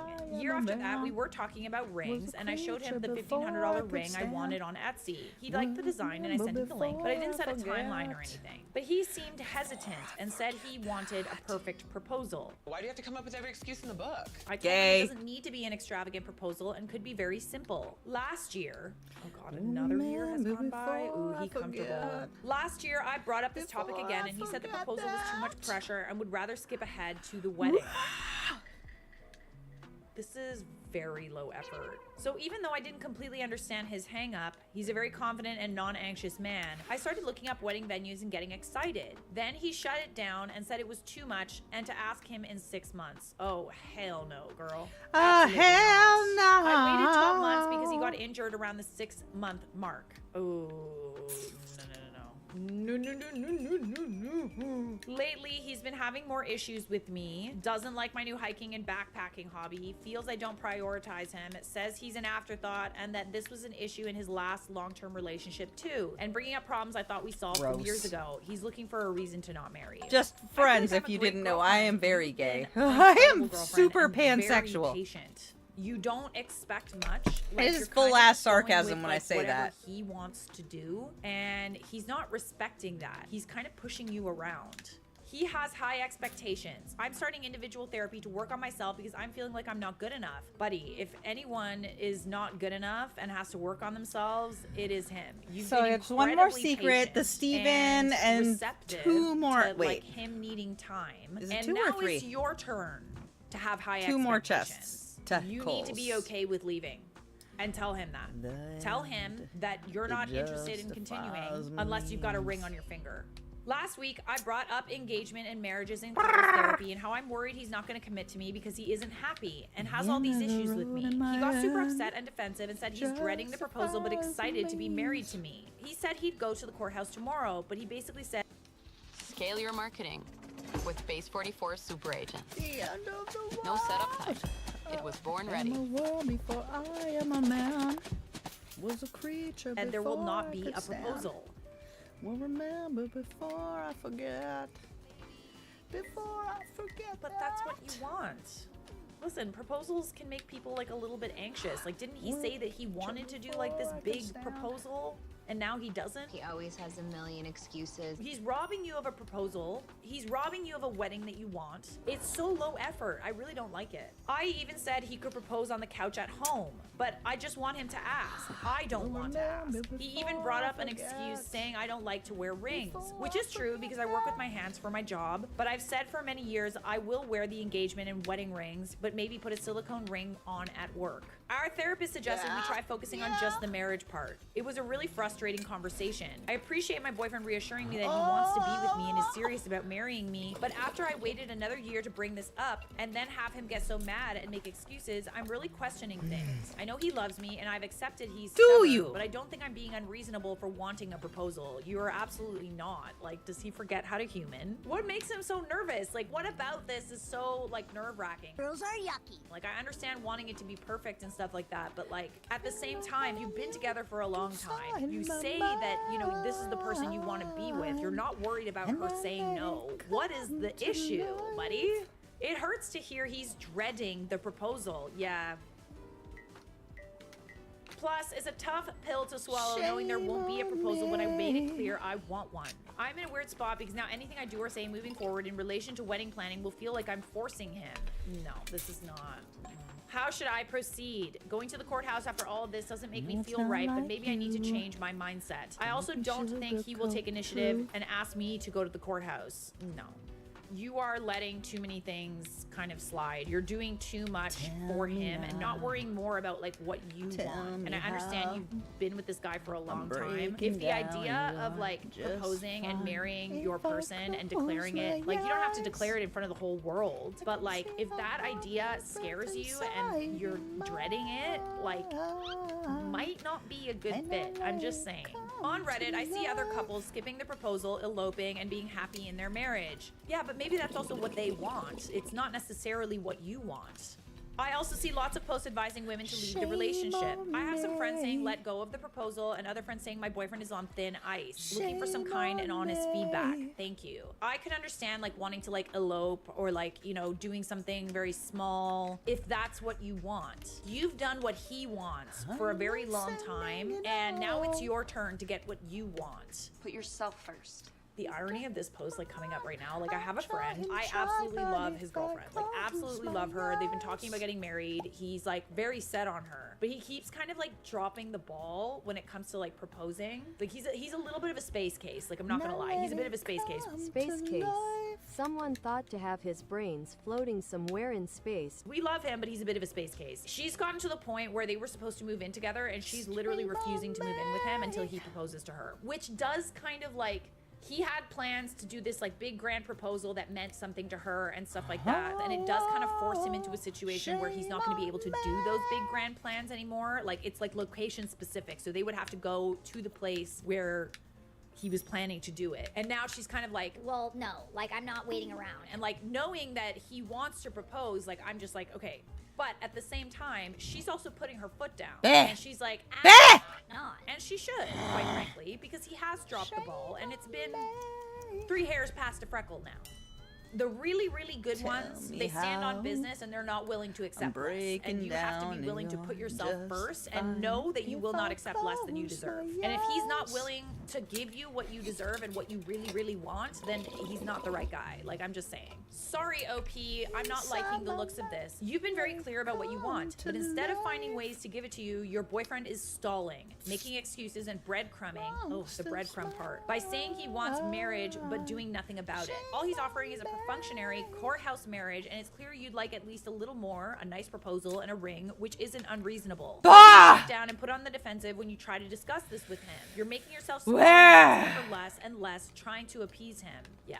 And now, after 8 years, suddenly he's finding all sorts of faults with you. Ask yourself, are these actions of a loving partner? Not in my book. They aren't. No, I completely agree. Like, I feel like I have nothing to add, quite frankly. OP response, thank you for this. I needed to hear it. I couldn't see it, but I am making myself smaller and smaller, and it's not healthy. Literally, you're people-pleasing so hard that you're putting what you want last. It's okay to compromise, and it's okay to, like, be understanding, but after a while, and it's been years. Like, it's literally been years, babe.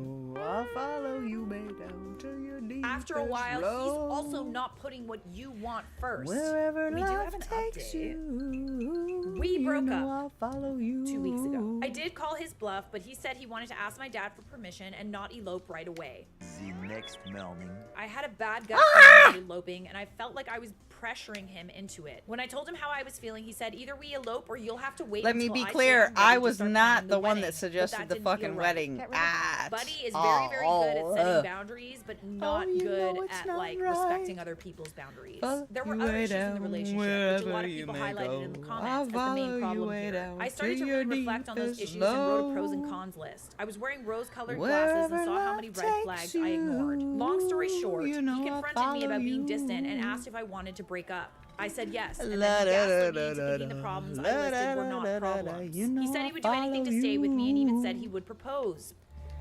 Wherever life takes you. Then a week later, he broke up with me and tried to blame me for how things were falling apart. Wanna bet that the next girl he's with, he will literally propose to within a year? I moved out of our apartment and left him the cats and all the furniture. Around the same time, I was offered a travel job in a mountain town close to some national parks and took it. It's been incredibly painful to grieve this relationship, but I truly believe the saying, if he wanted to, he would. That part. In the end, we were incompatible. He didn't like how I changed over the years and made me feel like I was the problem. You did a lot of things that he wanted. If he really felt that way, then he should have let you go a long time ago because he wasted your time. I'm now working on rebuilding my self-worth, and I'm going to hike and backpack all summer. That sounds freaking amazing. I won't let another person dull my light again. And not only that, like, let's compromise when it comes to relationships, but also not compromise when it comes to, like, respect, mutual respect. Sometimes, you know, you kind of wish that people would just treat you better, but you really do have to enforce boundaries. Quite honestly, like, I feel better when I enforce boundaries, because not only are you protecting yourself, but you're finding out if someone respects those boundaries. Fuck! I won't make myself smaller. I never want fear to hold me back. It's been an incredibly difficult breakup, but I'm grateful for my friends and family who've been here to support me. Take your time, go be in the mountains, touch some grass.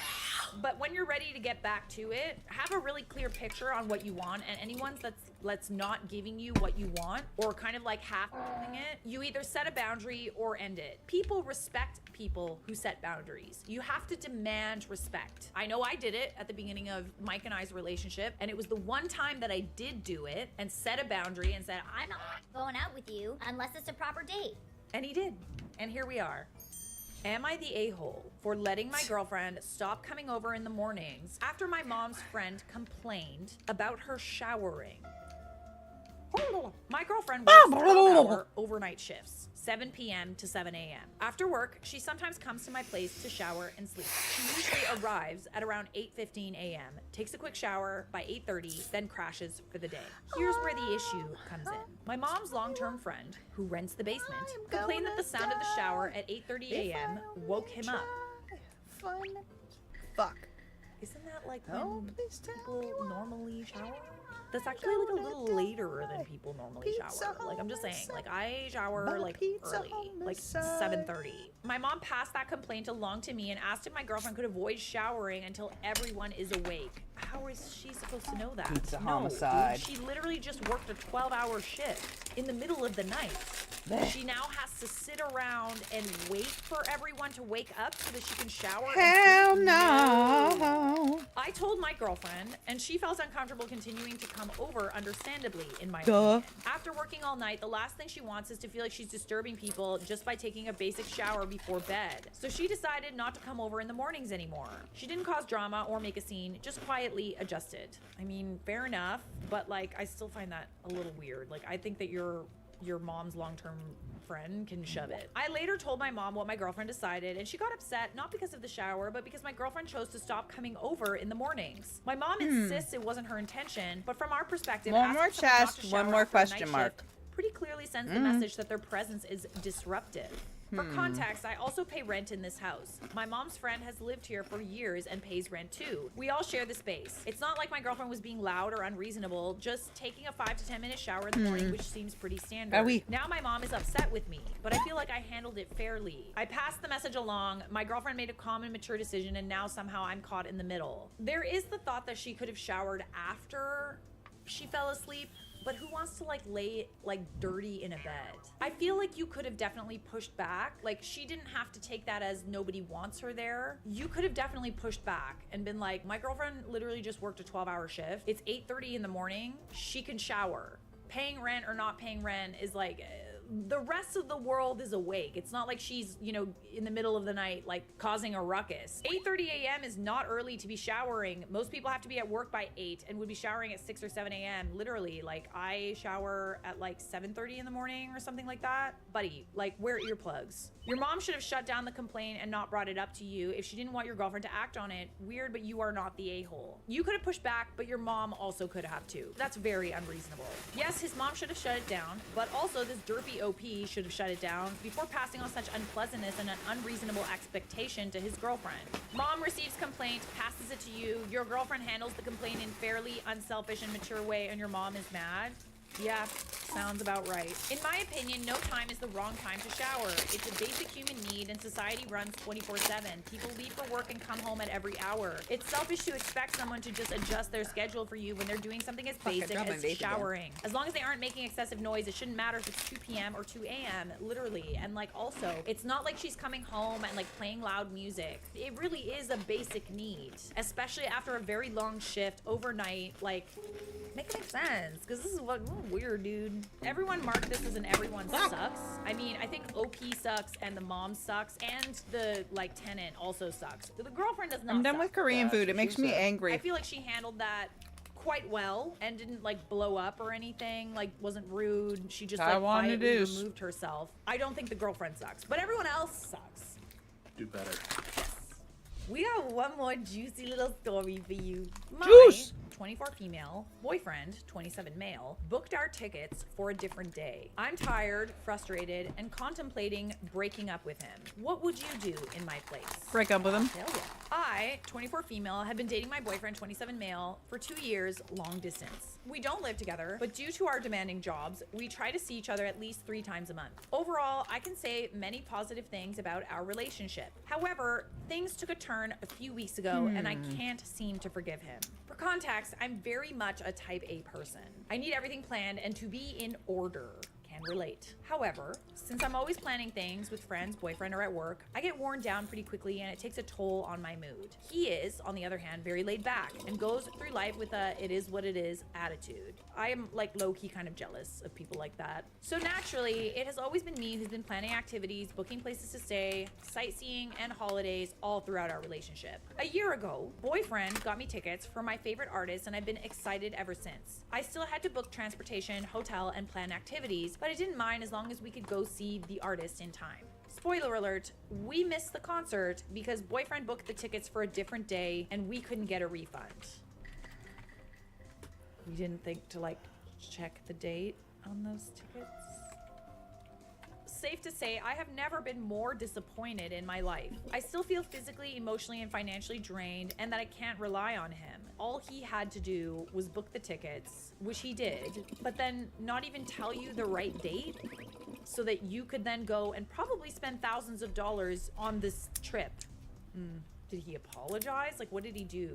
I decided we needed to go on a break, and I've been talking with my friends and my therapist about what to do. My therapist said I'm processing it as a betrayal and a breach of trust. I don't know if this is relationship ending, to be honest. Like, you have a right to be mad, and he, at the very least, needs to pay you back and apologize. My friends are telling me it's up to me if I want to continue the relationship, but if they were in my shoes, they couldn't trust him with anything ever again. I mean, it's a little extreme, but they might have a point. It might not get better. Like, you have to really be okay with being the person that books everything. I understand that it's a mistake that anyone could have made, and in the end, it's not that serious. I mean, it kind of is if you're the only person that does, like, put in effort like this. He has apologized about 1,000,000 times and feels very sorry about how he let me down. But at the same time, all this pent-up frustration that's inside me keeps reminding me he had one job and he still managed to ruin the experience for me. Of course, not everything is black and white. Besides this character flaw, he's a very good boyfriend, kind, funny, and we have the same opinions on politics, human rights, etc. Basically, like all the serious stuff. I can't seem to get over this mistake, though. We were planning on getting married and spending the rest of our lives together, yet I don't want to end up being the only one pulling the weight. Advice. Welcome to the Wanderer's Outpost, where there are many wanderers from different planets, each with their own role. As a recruiter visiting this time, you can choose one wanderer to bring back to your base. Would be greatly appreciated. It's not that serious, but it is serious to you. I think, number one, he apologized, so that's good. He's got to pay you back for the money that you spent. I don't know if this is relationship ending. And I'm just saying this from a perspective of me and my friends, like, complain about some similar things. You know, just like basic little things that are just like, sometimes guys can be like a little absent-minded. If he never does anything for you, maybe this is relationship ending. I don't know. I feel like I might need a little more context. Edit, there seems to be some confusion regarding booking and the tickets. There were 2 concerts. One was happening on the 31st and the second one was on the 1st. Boyfriend told me we had tickets for the second concert, so I booked everything in accordance to that. Then on the 1st, he realized we had tickets for the 31st, so the day after we were supposed to attend the concert. Also, only he had access to the tickets. Hope that clears it up a bit. I feel like he should have fixed that. Yes, it was a mistake, but it's also his mistake, and he should have booked a hotel to make up for it and travel and taken the L on the rest of it. Edit 2, so far I've seen people form 3 stances in the comments. Break up with him or I'll have to manage him for the rest of my life. Give him a chance with a set of boundaries or I'm actually neurotic and he should break up with me. I've done some introspection and considering all the facts, uneven mental load, distance, and how long we've still been apart, my reaction, I've drafted a message explaining how I felt, highlighting how much I still care about him. I've also written a few questions to ask him about the future of our relationship. He probably thought a lot about our relationship as well, and if he doesn't want to be with me, I'm not going to force him. I'll ask him probably next week. Not sure if anyone wants an update, but we do. Overall, this situation has saddened me and I feel extremely uncertain about my future. Thank you to all kind Redditors who offered great advice. If this is like one of the many times where he's done something for you and like your time together is limited, you do have to consider that this is the way that he is. It is what it is. And on the one hand, it could balance you out, but on the other hand, when it comes to things like, let's say kids, booking appointments for the kids and fulfilling those obligations, like he has to really step up. Like it can't just be a it is what it is type of thing. Like sometimes you gotta be an adult. Wow, there's actually a lot of people who can relate to OP. This one thing was a mistake, but it's also a part of a pattern. Do you want to be the one taking responsibility for everything that matters in your lives? You want to be the one who looks up books, hotels, flights, things to do, where to eat, make sure you both have boarding passes and tickets and passports? Coming from someone who had a dad that like would literally plan everything to a T, like I'm make sure okay we with all always that. had our passports. Like when it came to like me I like growing that. up, I have like anxiety now, like at the airport, because my dad did everything for me. There's I always like something in doing your that head where stuff. It's like you had someone do everything No, for listen. you, and now you're gonna triple, Y'all, quadruple. your partner person is supposed to make up for your miscoming. Like I'm neurodivergent squirrel ADHD. Severe depression and anxiety. Since I was 8. 8! Single digits. My mother broke me when I was 8. Okay? I have been married. Currently divorced. Was married for 14, 15 years. He was not my person. My current person is type A, not ADHD, and reins in my squirrels, knowing full well that if I walk into a shop, I tell them before I get there why I'm going shopping, what I need. If they do not have the time for me to squirrel, they will go by themselves because they know squirrel. If they've got the extra time to waste, they'll go and take me with them and just let me squirrel. Collect the things that originally I needed. Okay? And then come back to me and see what I have accumulated. Because squirrel. Squirrel. Oh, fuck. So. I am not a type A. I am a squirrel. I am everywhere. I am chaotic. I am ADHD. But acts of service, physical affection, words of affirmation, those are my love language. Hardcore all day. But I also know that I require other people to fill the void of my emotional necessities. So I have besties, I have girlfriends, I have my peeps that when I'm questioning whether I'm banana crazies, like am I poo-poo bananas right now? They will full ass tell me. So that.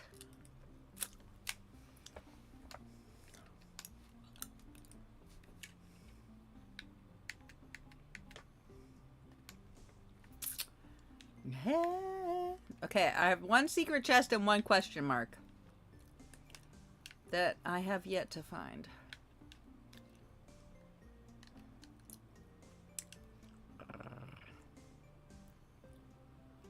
Did I get the Steven from up here?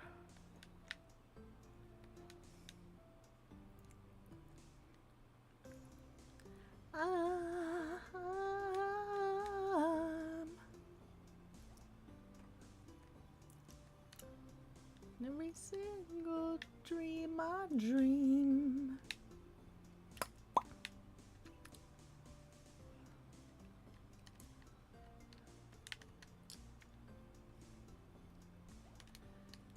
Hey, soul sister, ain't that Mr. on the radio? Stereo, the way you move ain't fair, you know.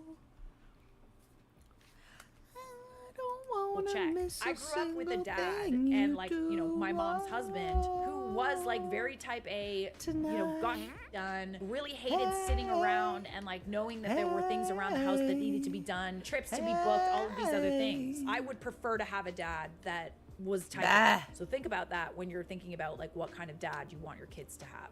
Do you want to be the only one who knows what your child is allergic to, who their friends are, who their doctor and teacher are, when the first and last day of school is, what the homework is? Do you want to be in charge with everyone's birthdays and holidays? Oh my god, I'm getting stressed out just thinking about this. People who are go with the flow are supported by someone steering their boat and patching up all their holes. This man can't even put an oar in. So yeah, he's nice, but he's incompetent and has made that his personality trait. That part. It's one thing if you're like kind of a space case and all over the place and like, you know, very easygoing. It's another thing to like not know how to adult. He's a lot older than you too. He's 27. He relies on you for a lot, I'm guessing. Okay, so we do have an update. So, long story short, we broke up amicably. For those who want a longer version with a bit of a recap of the entire situation, I omitted a lot of details and lied about our personal lives just so I could get truly unbiased opinions. To tell the truth, I'm a med student. Got into med school a bit later because, well, life happened. He just finished law school. Oh wow, okay. So he's like hella smart and also still a space case? I actually know someone like that. At the time of the concert, I had to study for my anatomy final and could not have any distractions, but I told myself the concert would be a treat to myself during this tough time period. We arrived at his friend's place where we'd be staying, and to be honest, I've never felt so unwelcomed and out of place in my entire life. Me, my boyfriend, let's call him Jim, his friend Jane, and her boyfriend, John, decided to go to a restaurant in the evening, and Jane basically didn't acknowledge me the entire evening. Every time Jim had to leave the table, Jane would turn to John and pretend I wasn't there. I then heard her say that after dinner she'd like to go get something cheap and sweet to eat, and I proposed a certain shop in the city we were in. Jane replied, "It smelled there." After asking her how did the shop smell, she looked at me in the eyes, laughed, and said it smelled like poor people. When Jim returned, I took him aside and told him what Jane said to me, and he laughed. For the rest of the evening, it was clear I was sticking out from the group because the conversation topics were about things I had no knowledge about, so I couldn't participate in them. So I sat in silence until we came back to Jane's flat. I'm sorry, but that is so rude. It is so unbelievably rude to be like sitting there talking about things in like a group setting, not a group, like a small group, and someone's just sitting there being quiet and like you're not saying anything, like you're not trying to make an effort to like include them. Oh, this is just bad manners. I then cried in the shower. Oh, I felt completely useless, like the evening would have gone exactly the same whether I was there or not. The next day, the ticket incident happened. Jim checked the tickets and realized he'd booked them for the day before. Okay, so there was literally no way for you to go to the concert. I tried to get the tickets and was contacted by a scammer and got scammed an extra €80. Already talked to police, but they put the investigation on hold. During this time, Jim kept repeating how stupid he was and he would fix everything, just didn't know how. The artist won't come to our country anytime soon, by the way. Jim also said how he would prevent similar mistakes from happening again. After that, I didn't speak to him for almost 2 weeks and took to Reddit. In the end, I decided to give him one last chance and said probably both of us should work on our communication. He said he didn't expect me to give him another chance and didn't know how to react. He thought it over for 12 hours and didn't contact me. During this time, I kind of emotionally accepted he didn't want to be with me. There it is. The next day, Jim agreed to give it another try, but the excuses started. He kept telling me he would be jobless during the summer, money would be tight, we wouldn't be able to travel anywhere, and I should enjoy my summer. To me, it sounded like he wanted an out, but didn't want to be the bad guy and proposed the breakup. Come to find out, he wasn't as broke as he was telling me because he attended a film and a music festival. Doing the math, he probably spent about €300. So I'm guessing he had no problem booking those tickets and getting everything right about that. So he can do it. So I messaged him that I'm tired. He didn't even say sorry after Jane insulted me. And I didn't see him making any effort in planning our future and owning up to his mistakes. We wished each other well. We would be open to communication if we ever crossed paths again. And I now feel like somebody close to me died. Shit! Actually, I know I did the right thing, but I've never broken up with anyone amicably before. And grieving this relationship is extremely hard. Yeah, I hear you, babe, but like reading all this extra context, it kind of also sounds like he's, you know, a little too laid back when it comes to you in general and like not sticking up for you in a situation where you felt excluded. Yeah, like I said, I prefer the type A man. Subscribe! I've been waiting for this game for so long. I'll choose Elf for a strong start. I enjoyed playing this faction the most during the beta test. These are some roommate horror stories that gave me trust issues. Hey everybody, welcome back. There's one more female secret 25, somewhere. returned from a month-long trip, and my roommate, female 22, has moved all of her things into my room and has been living there with no intention of switching back. What? So, I moved into this flat about 8 months ago. I met Lana online on a roommate website, and we clicked well. She's a bit younger, but seemed mature. We quickly agreed to be roommates. Both of us were under time constraints to find a place to live, but have gotten on really well so far. Up until this. Our flat is a 2-bedroom, and to be frank, my room is clearly the better one. It is bigger and has built-in wardrobes. Are you paying more too? When looking for the flat, I found it on my own and put down a deposit to take it off the market while I found another roommate. The flat was perfect, cheap rent, and my aunt Love you, manages girl. the property. So I was keen to snap it up before Scare the anyone crap else did. out of me while I'm The playing area fucking is Steven. modular, What's so I wrong wasn't with worried you? about not finding someone to room with. Because of the above, and that I was there first, I took the bigger room, sex with naturally. all When your showing potential friends. roommates, including Lana, around, I was sure to show her the smaller room and say, this would be your room. We moved in 8 months ago, and it's been happy families. Never heard Lana complain about her room. Because I have about 6 times the wardrobe space she does, I told her she's welcome to store her off-season clothes in there, or whatever she wants to store, as long as she's not popping in every morning to get dressed. She was happy with this. Ooh, give him an inch and they'll take a mile. Oh, that's weird. Is she sleeping in your bed too? Ooh.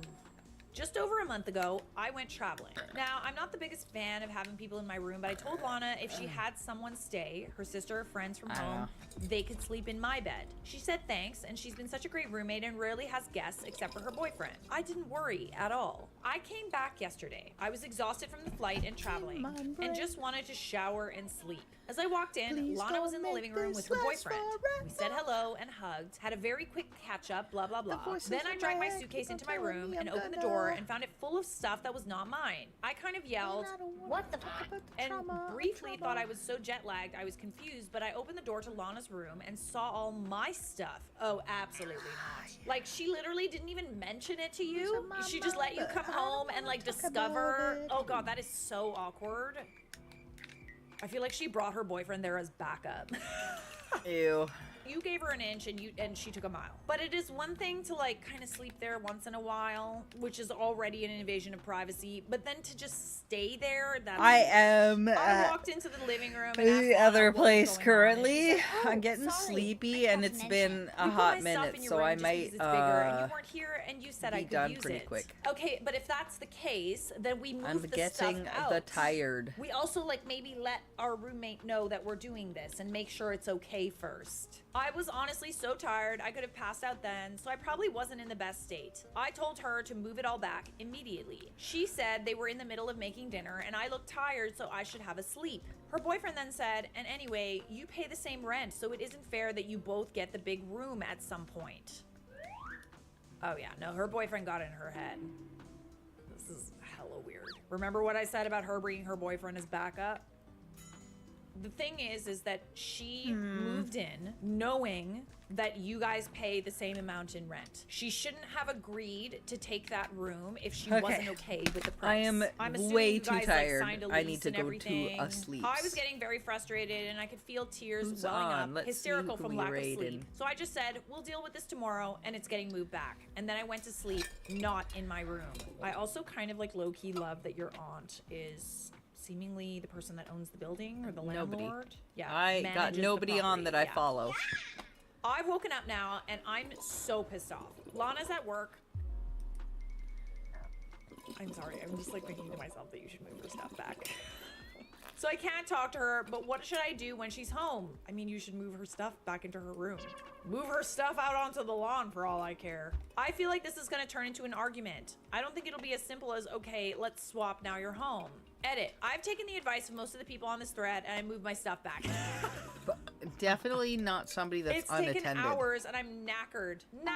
But I think if I left it another night, it would be a real problem. I sent her a text when I was almost done, in case she kicked up a storm and came home, to say, hi Lana, hope you're having a nice day at work. Just to let you know, I'm moving my stuff back into my room. Didn't want you coming home and walking into the wrong one.